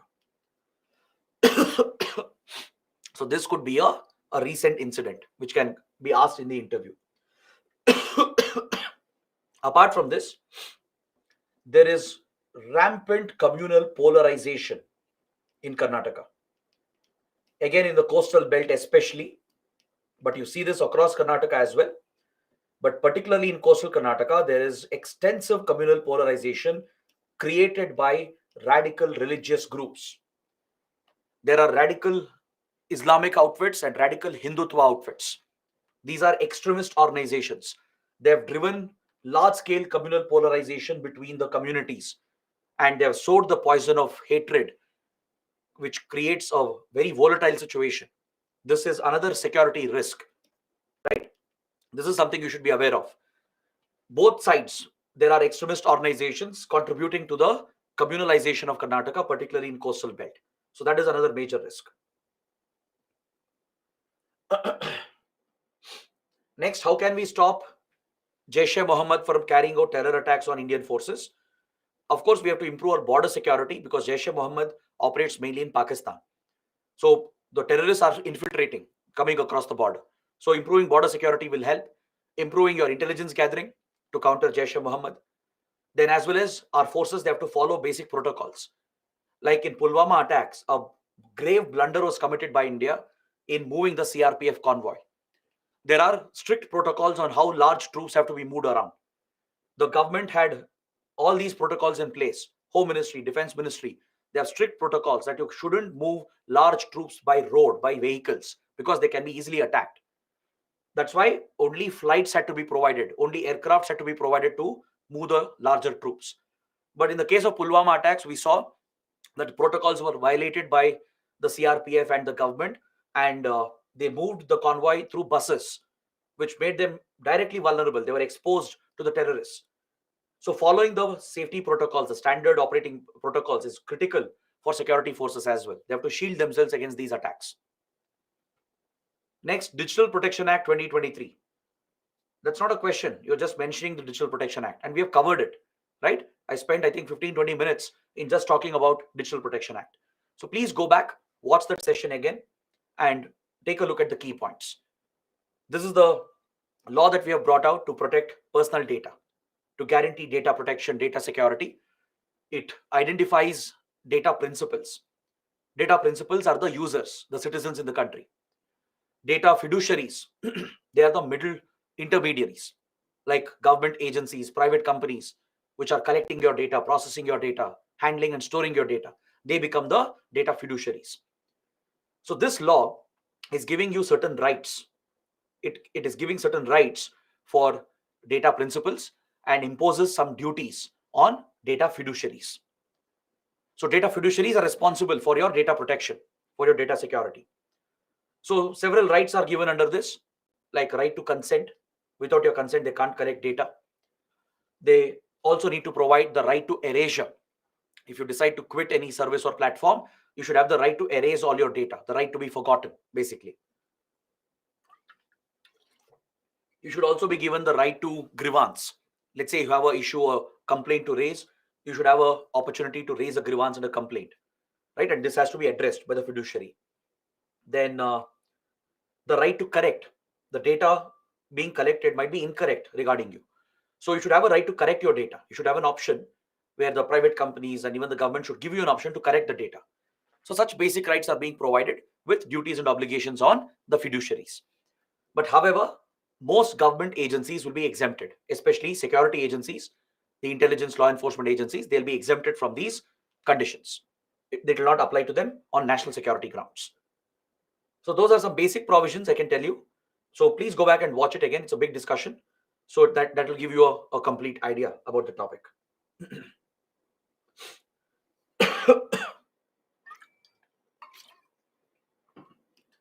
Next question. The next set of questions is from Vivek Bhushan. Vivek Bhushan has asked a number of questions. Good. Let's take them up one by one. What are the major challenges to India's internal security in the current geopolitical context? Vivek is asking, what are the major current challenges that we are facing? One is, of course, state-sponsored terrorism that's coming from across the border. Cross-border terror, state-sponsored terror. This is one big threat for India, right?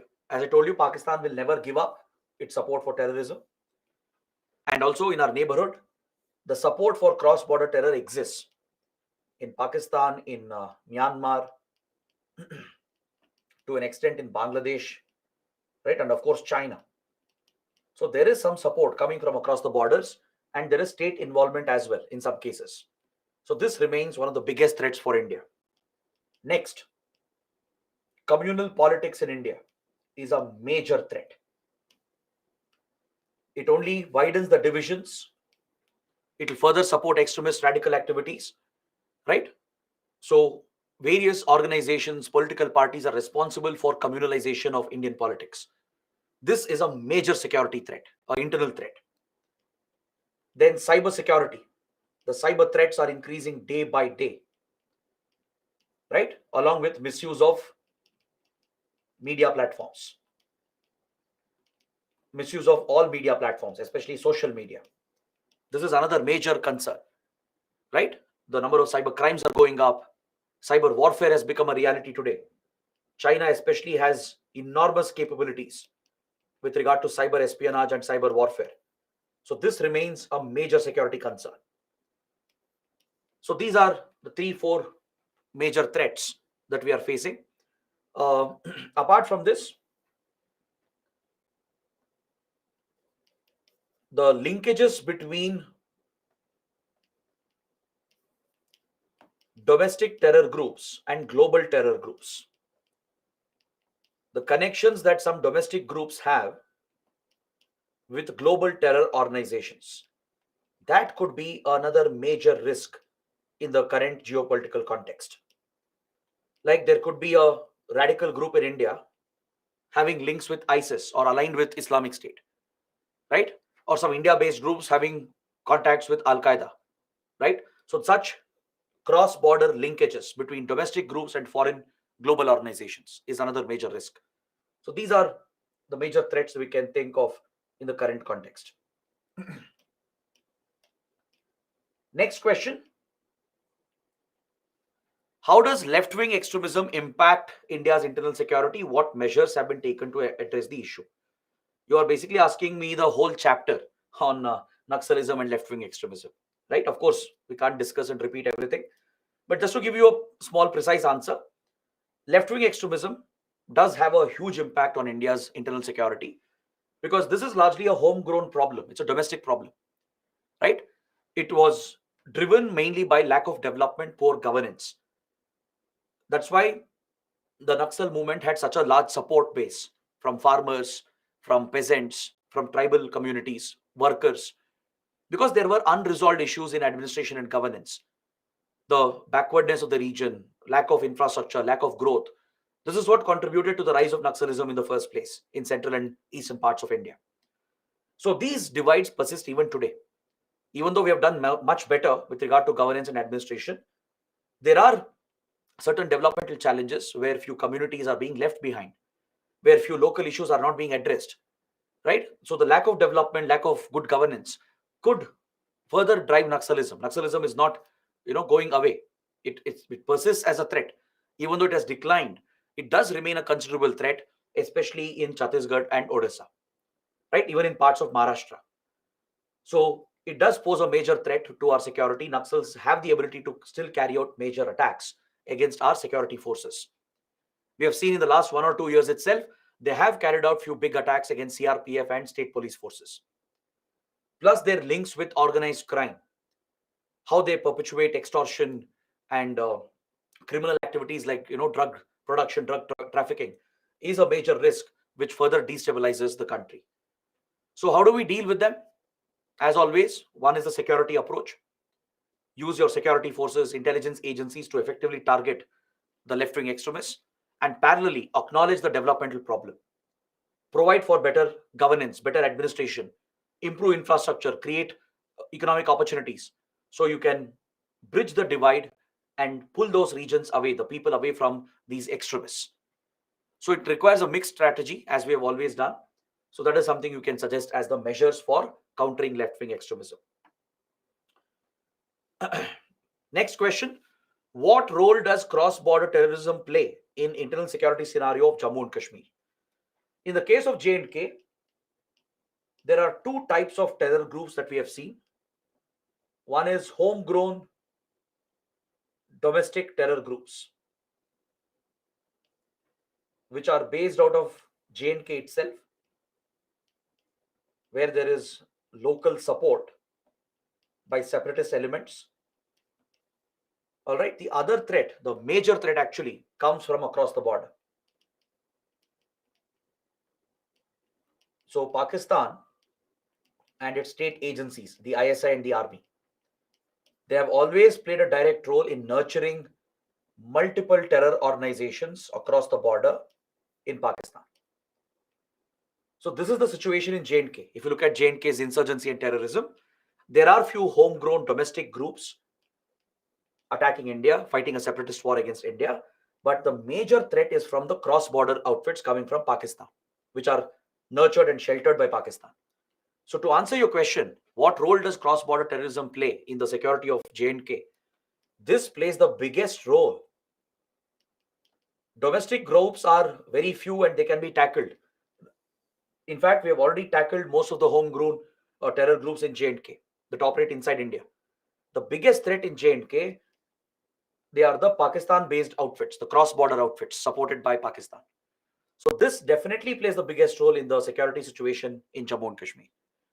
If you see any increase in terrorism, if you see any further destabilization in J&K, it's all because of the cross-border factors, where terrorism is being pushed by Pakistan from across the LOC into India. So it definitely plays the biggest role as far as security of J&K is concerned. Next, how does militancy in Northeast states affect our internal security? The militancy or insurgency seen in Northeast India has not only destabilized the Northeast region, but has a wider impact. The weakening of border security is a national security concern, because hostile countries like Pakistan and China, they get a foothold in the region.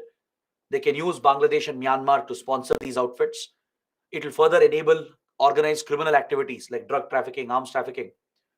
So it has a social impact, economic impact. It could have an environmental impact as well, as insurgents hide in the forests, leading to environmental destruction and damage. Right? The overall law and order situation gets affected, as we have seen in the case of Manipur. Many ethnic groups, they have the support of armed insurgent outfits. So the inter-tribal rivalries, inter-ethnic rivalries that exist in Northeast India, they could get aggravated because of insurgency, because they have the support of these armed insurgent groups. So all these are major risk factors for India. These are the direct threats we face from Northeast insurgency. So from economic to social to security interests, all of them could get compromised. Next question. What is the impact of drugs and narcotics on India's internal security? This is something I've covered in detail. I've explained this repeatedly. Drugs plays a direct role in fueling terrorism. Drugs, narcotics have a big social impact. This is the risk you face. If drug production and trafficking is rampant, you run the risk of your youth getting addicted to drugs. India does face a major challenge here, especially in Indian cities, right? In several schools and colleges, drugs are being sold to young kids and teenagers, leading to drug addiction that can destroy their careers. This could destroy their families, leading to a widespread social impact. It becomes a social menace. For example, if you look at Khalistan movement in the 1980s, when the Khalistan movement was raging in the 1980s, Punjab was very badly affected by the drug menace and drug addiction. Almost in every household, there would be drug addicts. That was the kind of impact that drugs and narcotics had on the society of Punjab. It does have a huge impact on the security factors, because we have all studied repeatedly how drugs are connected to terrorism and money laundering. How terror groups use drug cultivation to raise funds, how they use drugs to get the youth indoctrinated, right? It's easy to brainwash addicted youth. So that's where the terror groups rely on it. And there's this direct connection with money laundering and organized crime, which generates finances for terrorism to fund terror activities. So these are the major security threats that we perceive from drugs and narcotics. Next, how does the weakening of the federal structure pose a threat to India's internal security? So the student is referring to the federal structure, meaning the center state relations, and how does it influence our internal security? Can any disruption in center state relations result in internal security threats? Right? That's what the student is asking. This is definitely a possibility. It's actually a good question. Remember, we have studied how jurisdiction becomes an issue between center and states. Remember, we spoke about CBI requiring to ask consent every time, or NIA, then ED, NCB, all of them being accused of, being misused by the center to target the opposition, to target state governments and regional parties. So these these center state issues, which are part of our federal polity, can of course affect our fight against all the security threats. If there is no cooperation between center and states, if they are creating hurdles for each other for political reasons, basically if they politicize security issues, right, then definitely it becomes a threat. It could increase the security threats in the country. It will weaken our fight against terrorism. It will weaken our fight against crime and money laundering, right? There are cases where states will be pursuing an investigation, but center will try to shield and protect some of the accused on political grounds. Or center is pursuing a major investigation, but states at the state level, political parties might try to shield and protect the accused. So such disruptions, because of political reasons, the politicization of security issues by both center and states, could weaken our fight against these security threats. The lack of cooperation, where they don't cooperate with each other, they don't share evidence with each other, could also become a major hurdle in our fight against security threats. So definitely, cordial center-state relations are needed as per the Constitution of India. But politicization of all these issues by all the major national parties and also by regional parties leads to this situation where center-state cooperation becomes difficult, and there are situations where center and state have created deliberate hurdles, political hurdles, to disrupt investigations. So this is indeed is a challenge as far as security is concerned.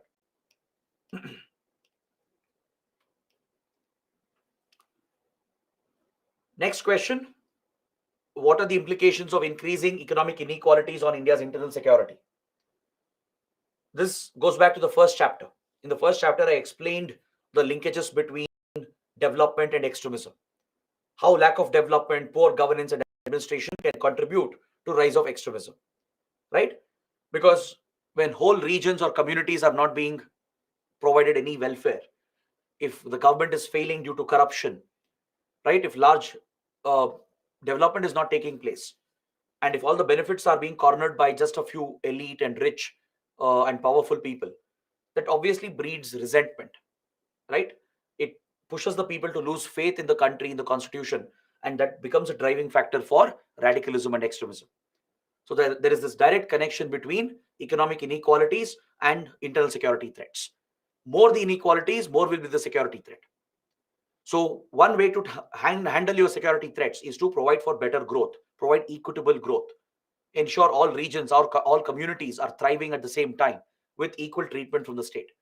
So better governance, better administration is necessary to deal with security threats as well. Next, how does the rise of communalism contribute to internal security threats? I already answered that. I took a couple of instances to point out how rising communalism is a threat. The rising communal divide, which is being encouraged by political parties, being rather planned and engineered by political parties. This is extremely dangerous for a secular country like India, for a diverse country like India. The communal divisions being sown between different religions, right, which is encouraged by even radical religious extremist organizations. it pushes us down. It pushes us down in a wrong path, in a dangerous path, where it could lead to communal riots, violence, and that could create even more resentment between communities, where some of the extremists might take up terrorism against the country or against the other community.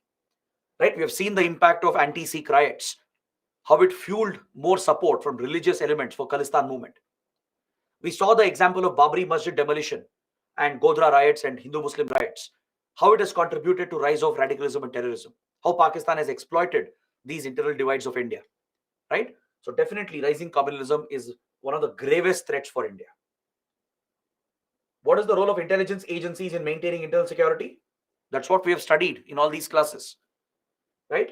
I explained what IB does, what RAW does, and what the other agencies like NTRO, what do, right? They collect intelligence on various security threats through various methods and sources. They use technical intelligence by intercepting communication. They intercept all forms of communication, internet to mobile traffic, everything, even satellite communication as well. They also use satellite and other aerial assets like aircrafts and drones to generate imagery intelligence, to monitor border areas, to check infiltration. Then they also develop human intelligence. They try to place human assets. They try to infiltrate the target groups so that we can get very accurate, reliable information based on which we can target the security threats. So intelligence agencies play a critical role in generating such valuable intelligence inputs. It gives us the forewarning about upcoming threats and attacks. And they run their own covert operations as well to neutralize these threats. They don't just monitor and collect intelligence, they act against it as well. They run covert operations to disable these groups, to neutralize these terrorists and other threats. So that is the prime role of the intelligence agencies. From all the chapters, covering the entire chapter. So I think, Vivek, you're expecting me to repeat the whole syllabus. So it'll take 2 more weeks to answer all these questions. But yeah, just to give you a basic idea, cybercrime definitely is a major threat. We have seen increasing frauds, ransomware incidents, where Indians are losing crores of rupees, right? The financial fraud which is taking place through cyber crimes is already imposing a financial cost on the country. The scale of cyber crimes and cyber frauds is massive today. Is that clear? So that economic loss affects the financial stability of an individual, the victim, and it could threaten the economic stability of the country as well. So if you're just looking at cyber crimes, the economic threat is the biggest threat. Along with that, cyber crimes can enable other forms of organized crime, like drug trafficking, arms trafficking, which can be done through the dark net by misusing the internet and social media. So what measures are we taking? As we discussed, we have very stringent regulations today. The IT rules have been brought out to regulate social media. Then we have institutions like CERT-In. Then we have NCIIPC, the NCCC, CERT-In, and the other sectoral certs as well, right? Which mainly look at the cyber incidents and threats, especially cyber crimes as well. When it comes to cyber crimes, NCIIPC doesn't play any role because NCIIPC is mainly to protect critical infrastructure against cyber wars. National Cybercrime Reporting Portal, where you can report all cyber incidents. Respective state police, they have their own cyber divisions today where you can register these complaints. So all the law and order measures are being taken up. You can cite the example of Cyber Dome of Kerala police as well, right? So all these measures are being taken to protect India against cyber crimes. You can even mention global cooperation, the ongoing proposed UN convention, maybe India joining the Budapest Convention, because global cooperation is needed to tackle cyber crimes, as these are transnational crimes. Origin of terrorism, right? Extremist groups which are looking to destabilize India, they rely on radicalization. They promote these radical ideologies, maybe radical political ideology like Maoism, right? Or radical religious ideology, as we have seen in the case of various terrorist outfits. So both left-wing extremism, right-wing extremism are equally dangerous. And these extremist groups, they try to create this divide in the country. They try to breed resentment by brainwashing the youth, brainwashing the target audience. They try to create the divide between the government, the state, and the people. And once they have a large set of radicalized people who are ready to back this extremist movement, it automatically becomes a major threat, an extremist terrorist threat for India. Next, how does illegal migration from Bangladesh especially affect the demographic balance and internal security? We have studied this, right? The large scale illegal migration is what altered the demographic balance, leading to socio-ethnic tensions. So obviously, the natives in Assam and Tripura who were affected, they retaliated against this and took up insurgency against illegal migration. So be it Ulfa's insurgency, the Assam agitation we spoke about, then Tripura insurgency, they were all a result of illegal migration from Bangladesh. Even though we have very large CAPFs, they're not getting adequate funds and resources. That's where we have a major challenge. The MHA, the government they need to do more. All right. Then even with regard to their recruitment, their training, there are problems. The correct audience is not being recruited. Those who are joining, they're joining just for the sake of it, just for getting a livelihood. People who are joining the forces are not highly motivated. This becomes a problem. They're not getting paid adequate salaries, adequate compensation. So this is definitely a problem that affects the motivation, morale of the paramilitary forces. Plus, there are increasing threats. The border areas are so challenging. The geography terrain is so difficult. Plus, there are hostile countries sponsoring all these threats. There is organized crime, which is widely prevalent. So dealing with the geography, dealing with the hostile threats is not easy. So it's a very difficult challenge. That itself is a big challenge for the paramilitary forces, right? The inhospitable terrain, the harsh climate, the hostile threats present, they all create challenges for the security forces. And also, uh, within the paramilitary forces, some of the issues are not resolved quickly. Like, for example, let's say issues related to pensions, promotions, salaries. This affects the morale again, the morale motivation. So it requires more reforms in the security forces. Then you also see that within our security forces, there are a lot of suicides and fratricide incidents. Fratricide is where one soldier kills the other soldiers. We have seen many such incidents. This is a result of mental depression, anxiety, trauma, which is a result of being involved in conflicts. Anyone who's part of conflicts will suffer from PTSD, post traumatic stress disorder. It pushes you to suffer severe mental depression. So, mental health issues are not being prioritized by our forces adequately. Mental health is absolutely critical for your security forces. This needs to become a focus area for the government. This has largely remained neglected, right? They need right counseling, they need mental health care. There should be no stigma around it. All right, suffering from a mental disorder will not make you any less of a person. And it is very common for security forces to suffer from mental health issues because of the complex challenges they deal with, right? Because of all the harsh realities they face and the constant death that they see around them. They will suffer from mental anguish, depression, stress, anxiety, and PTSD symptoms. So it's very important to focus on mental health care, or else you cannot tackle the suicides and the fratricides, which are increasing day by day. So these are various challenges affecting our forces. Next, how FX really scaled up its capabilities. Today, it has multiple offices across the country. It has been very effective in cracking many cases. It has delivered justice as well in many terror incidents.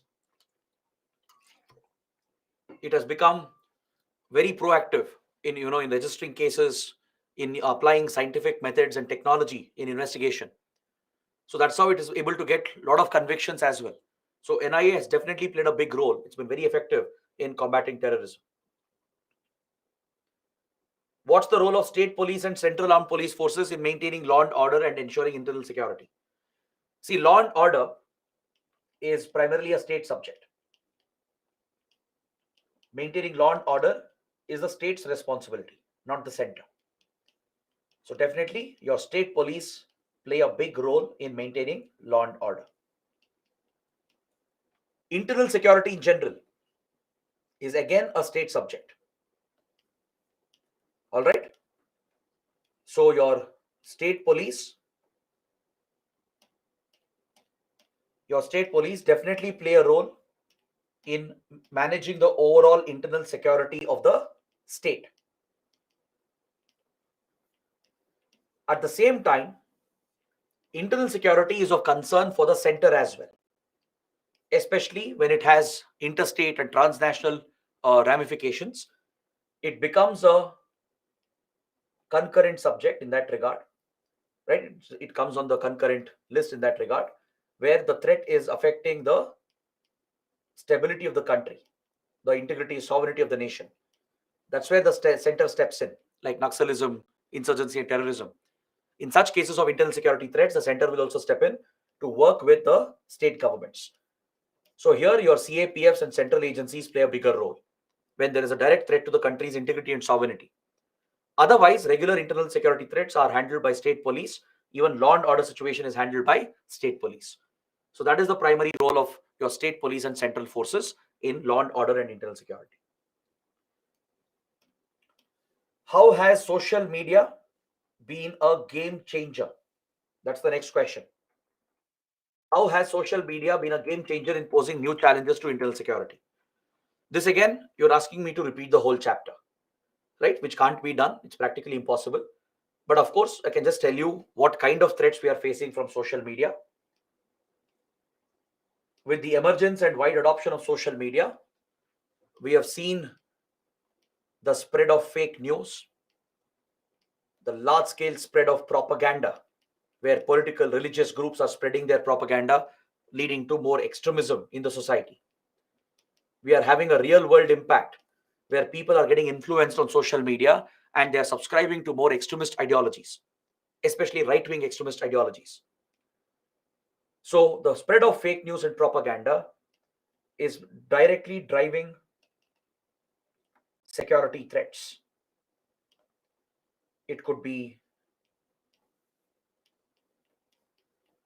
mob violence or mob lynchings, where mobs have attacked entire set of innocent people just because of their religion, their food, right, or their customs, etc. There is a case where we have seen riots being triggered because of fake messages circulating, right? So communal riots, mob violence, they all become the direct threats arising from misuse of social media. Understood? So definitely social media has a lot of advantages, but the misuse creates major security risks, from triggering riots to violence to increasing polarization and divisions that contributes to extremism. We are seeing all kinds of threats on social media, right? Next, can technology be a solution to internal security challenges? Definitely yes. We have discussed those examples as well, how technology can improve our internal security. For example, using CCTV cameras. Something as simple as a CCTV camera can improve your security. Using facial recognition technology driven by AI algorithms can help in picking out the suspects, can help in tracking the suspects. Artificial intelligence can play a very big role in security, right? It can help in data mining, in the surveillance that you're carrying out. If there are vast volumes of data which has to be scrutinized, it is impossible for humans to do it manually. So that's where AI algorithms can come in, help in data mining, look at vast volumes of data to pick out for information that we are looking. So facial recognition, CCTV cameras, then advances we have made in satellite technology, in drones. They've all revolutionized the world of security, right? Even with regard to bomb detection, the advanced weapons and various gadgets and devices that are developed to protect the forces, they're all changing internal security completely, right? So adoption of technology definitely is a big boost for your security measures. Next, what is the role of regional political parties in ensuring internal security? Regional political parties, they do play a big role because they are the ones who are working at the local level, right? Regional parties, especially at the state and regional level, they have closer contact with the local people. So if they find any disturbing developments, they need to act on it, report this to the government as well. They shouldn't take sides, they shouldn't back any extremist forces or align with them, not use them for political purposes to win votes. Rather, they should work with the security agencies to curb the threat.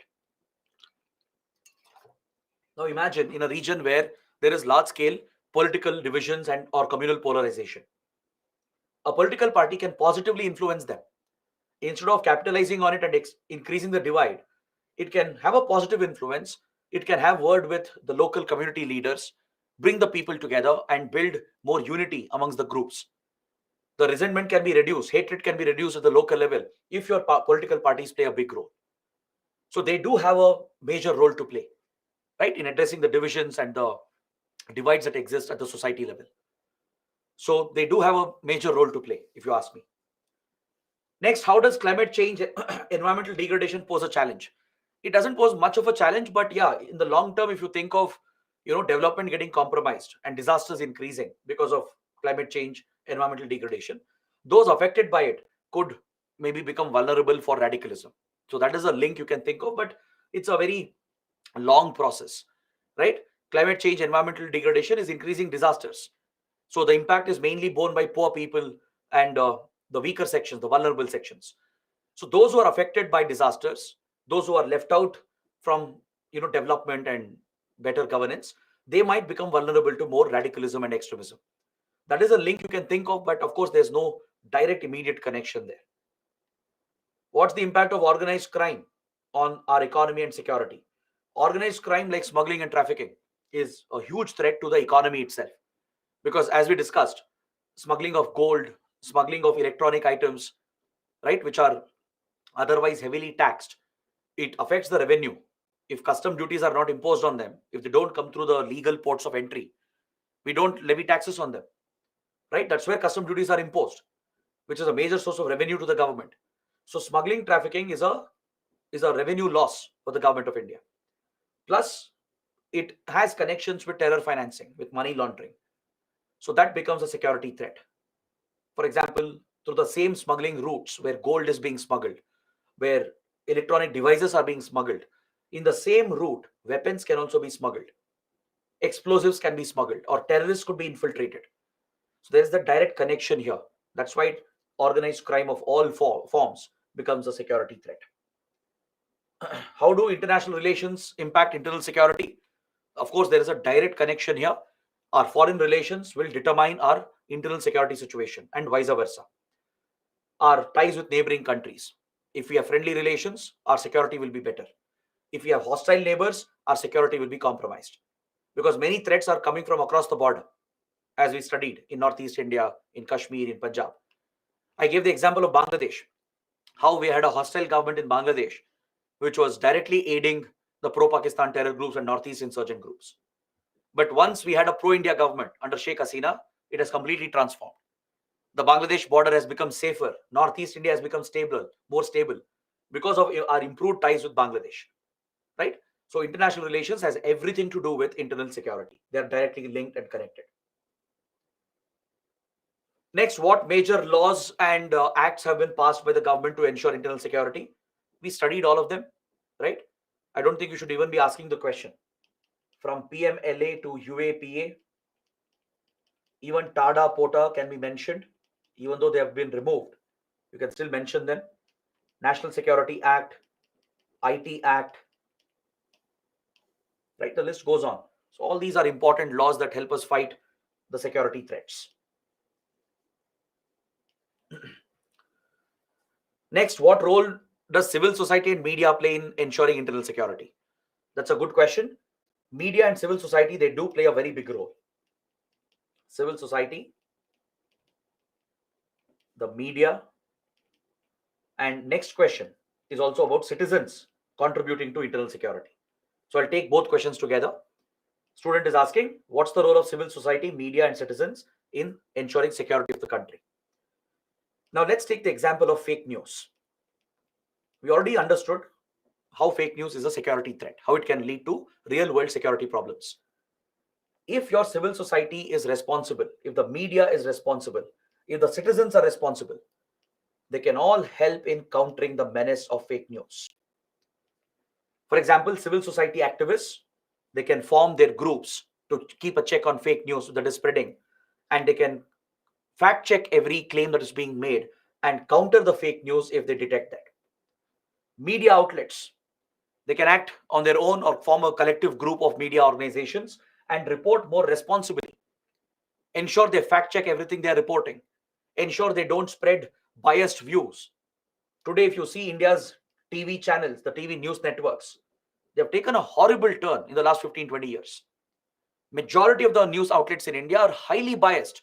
They clearly have a religious political agenda that drives more divisions, promotes the hatred, resentment, promotes fake news. They even carry out propaganda. Open fake news and propaganda is carried out by your TV channels.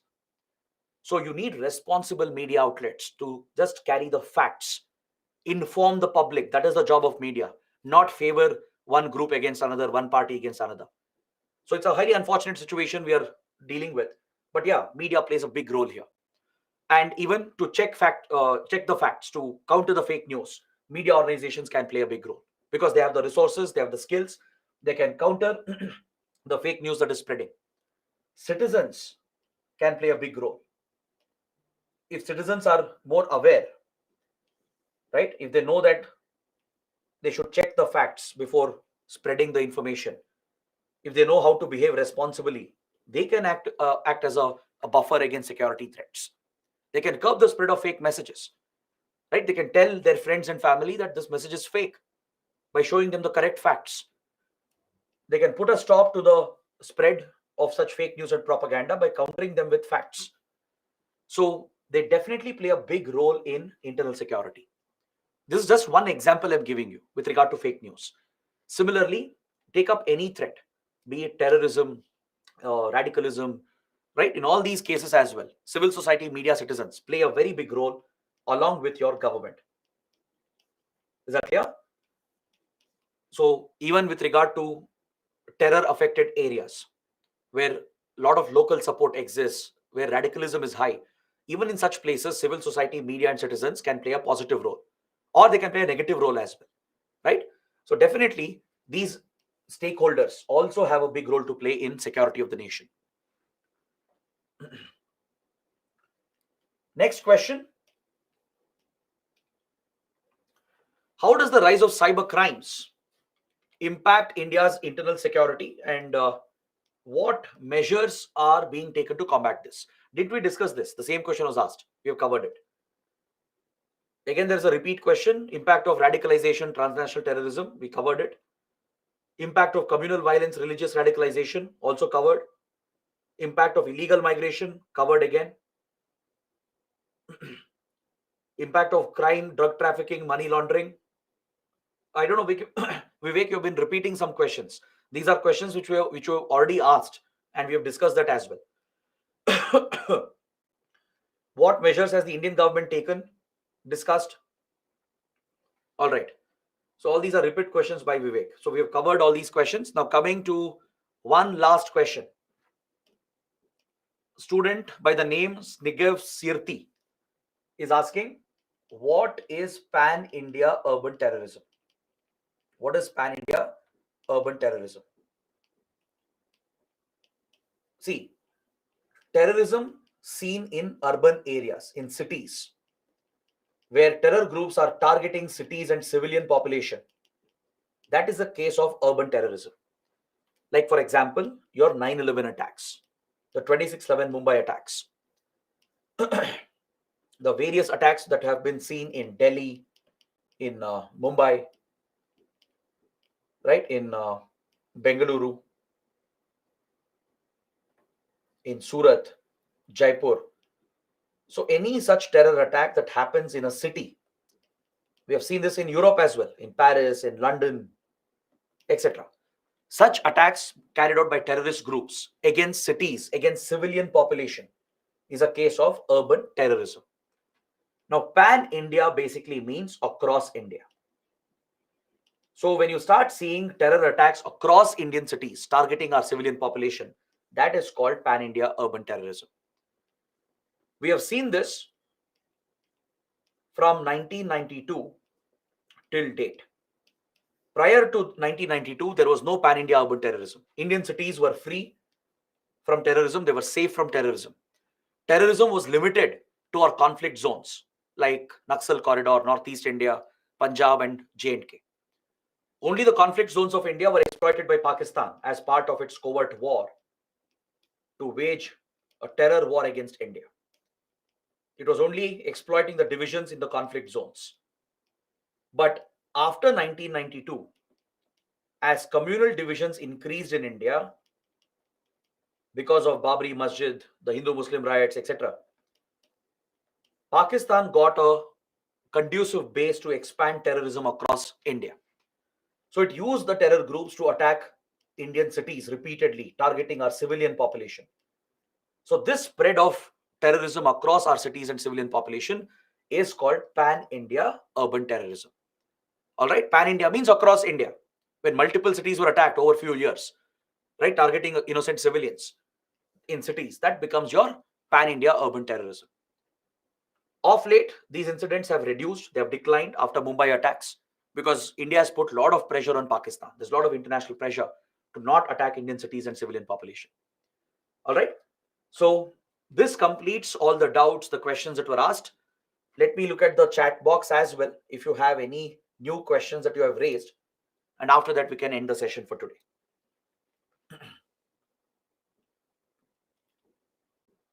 Medical emergencies.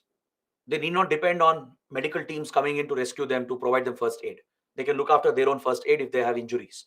All right. Sometimes they handle their own infiltration.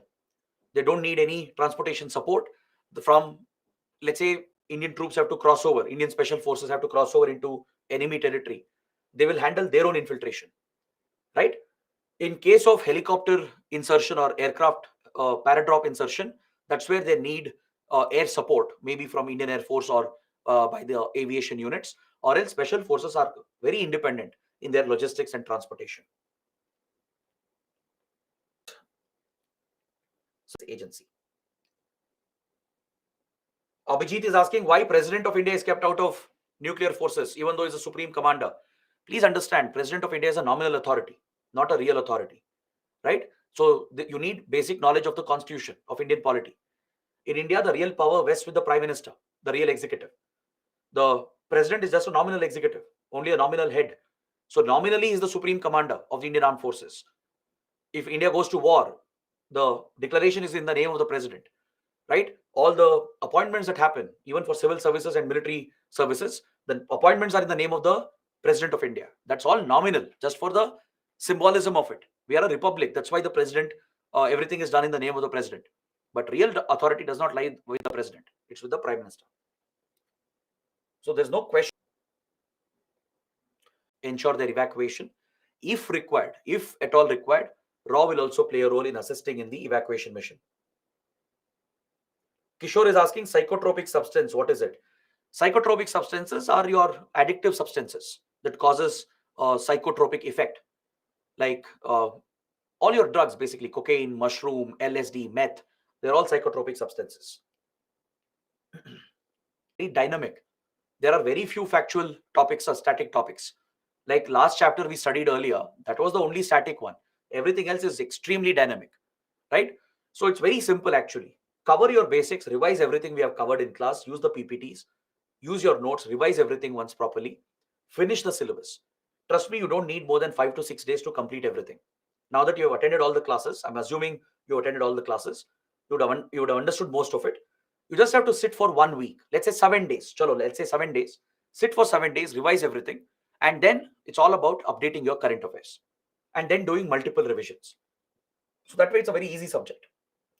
Question is asking, should we read the books provided by Byju's? Don't. Not needed. It's only for your background reading. It's reference reading. If you need some additional information, please go through it. Or else what we discuss in class, the PPT notes is more than enough. See, questions seem hard because you haven't understood the subject.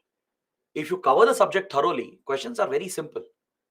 Questions appear complicated to those who have not prepared, to those who have not studied. If you have studied everything well, revised everything, understood the core concepts, if you're good in current affairs, automatically questions will make more sense. Is that clear? The questions are not difficult. Trust me. Questions are very simple, but it requires good understanding. You need a solid understanding in the subject to understand the question. So don't blame the question. Blame your preparation. Prepare better so you can address the question. It has to request from Indian Air Force or maybe from Aviation Research Center, right? So Defense Ministry's help or RAW's help would be needed. But again, the idea is to procure aircraft exclusively for NSG itself on its own. But that requires a lot of funds. And also it could lead to an overlap again between the Indian Air Force, Army Aviation and other aviation units. So this has become a challenging area which has not been resolved by the government. MHA alone can't, work out an airlift arrangement for NSG. It requires coordination with others as well. Maybe a better mechanism can be created at all the regional hubs, right? Indian Air Force can dedicate a helicopter and keep a helicopter on standby all the time, 24/7, right? Have a transport aircraft as well. One transport aircraft, one helicopter on standby, on constant 24/7 standby. So if needed, NSG can use them for airlift. So that could be a measure. But again, you have to dedicate those resources, right? Across the country, setting up so many aircrafts just for NSG could become wasteful as well. So that is why governments have held back on it.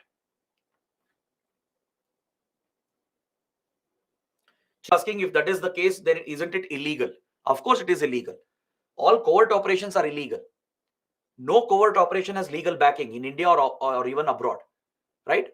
That's why covert operations are classified. They are secret. They are never acknowledged by the government. Government doesn't acknowledge them. But of course, any intelligence agency, foreign intelligence agency, will be involved in trying to, build contacts with foreign political parties, trying to fund them. Those who are pro-India will try to back them, support them. We would like to have a pro-India government, right? This is part of the world of intelligence operations. But of course, you will not get any question on that. Don't talk about that as well. Don't mention that in your answers. This is just for your understanding in the classroom. You guys have fully understood everything. Do let me know how the class went. So the feedback forms will be given. Do fill it out. It will help us understand how the classes are going to make it better for you. If you like the experience, please let us know. It will make us happy. If you didn't, please point out what went wrong. So I hope you guys have understood, covered everything. Now all you have to do is revise and be in touch with current affairs. So that's it from my side. We'll catch up again, maybe in a different subject, in a different batch. So till then, take care. Have a great weekend, and I'll see you next time. Thank you.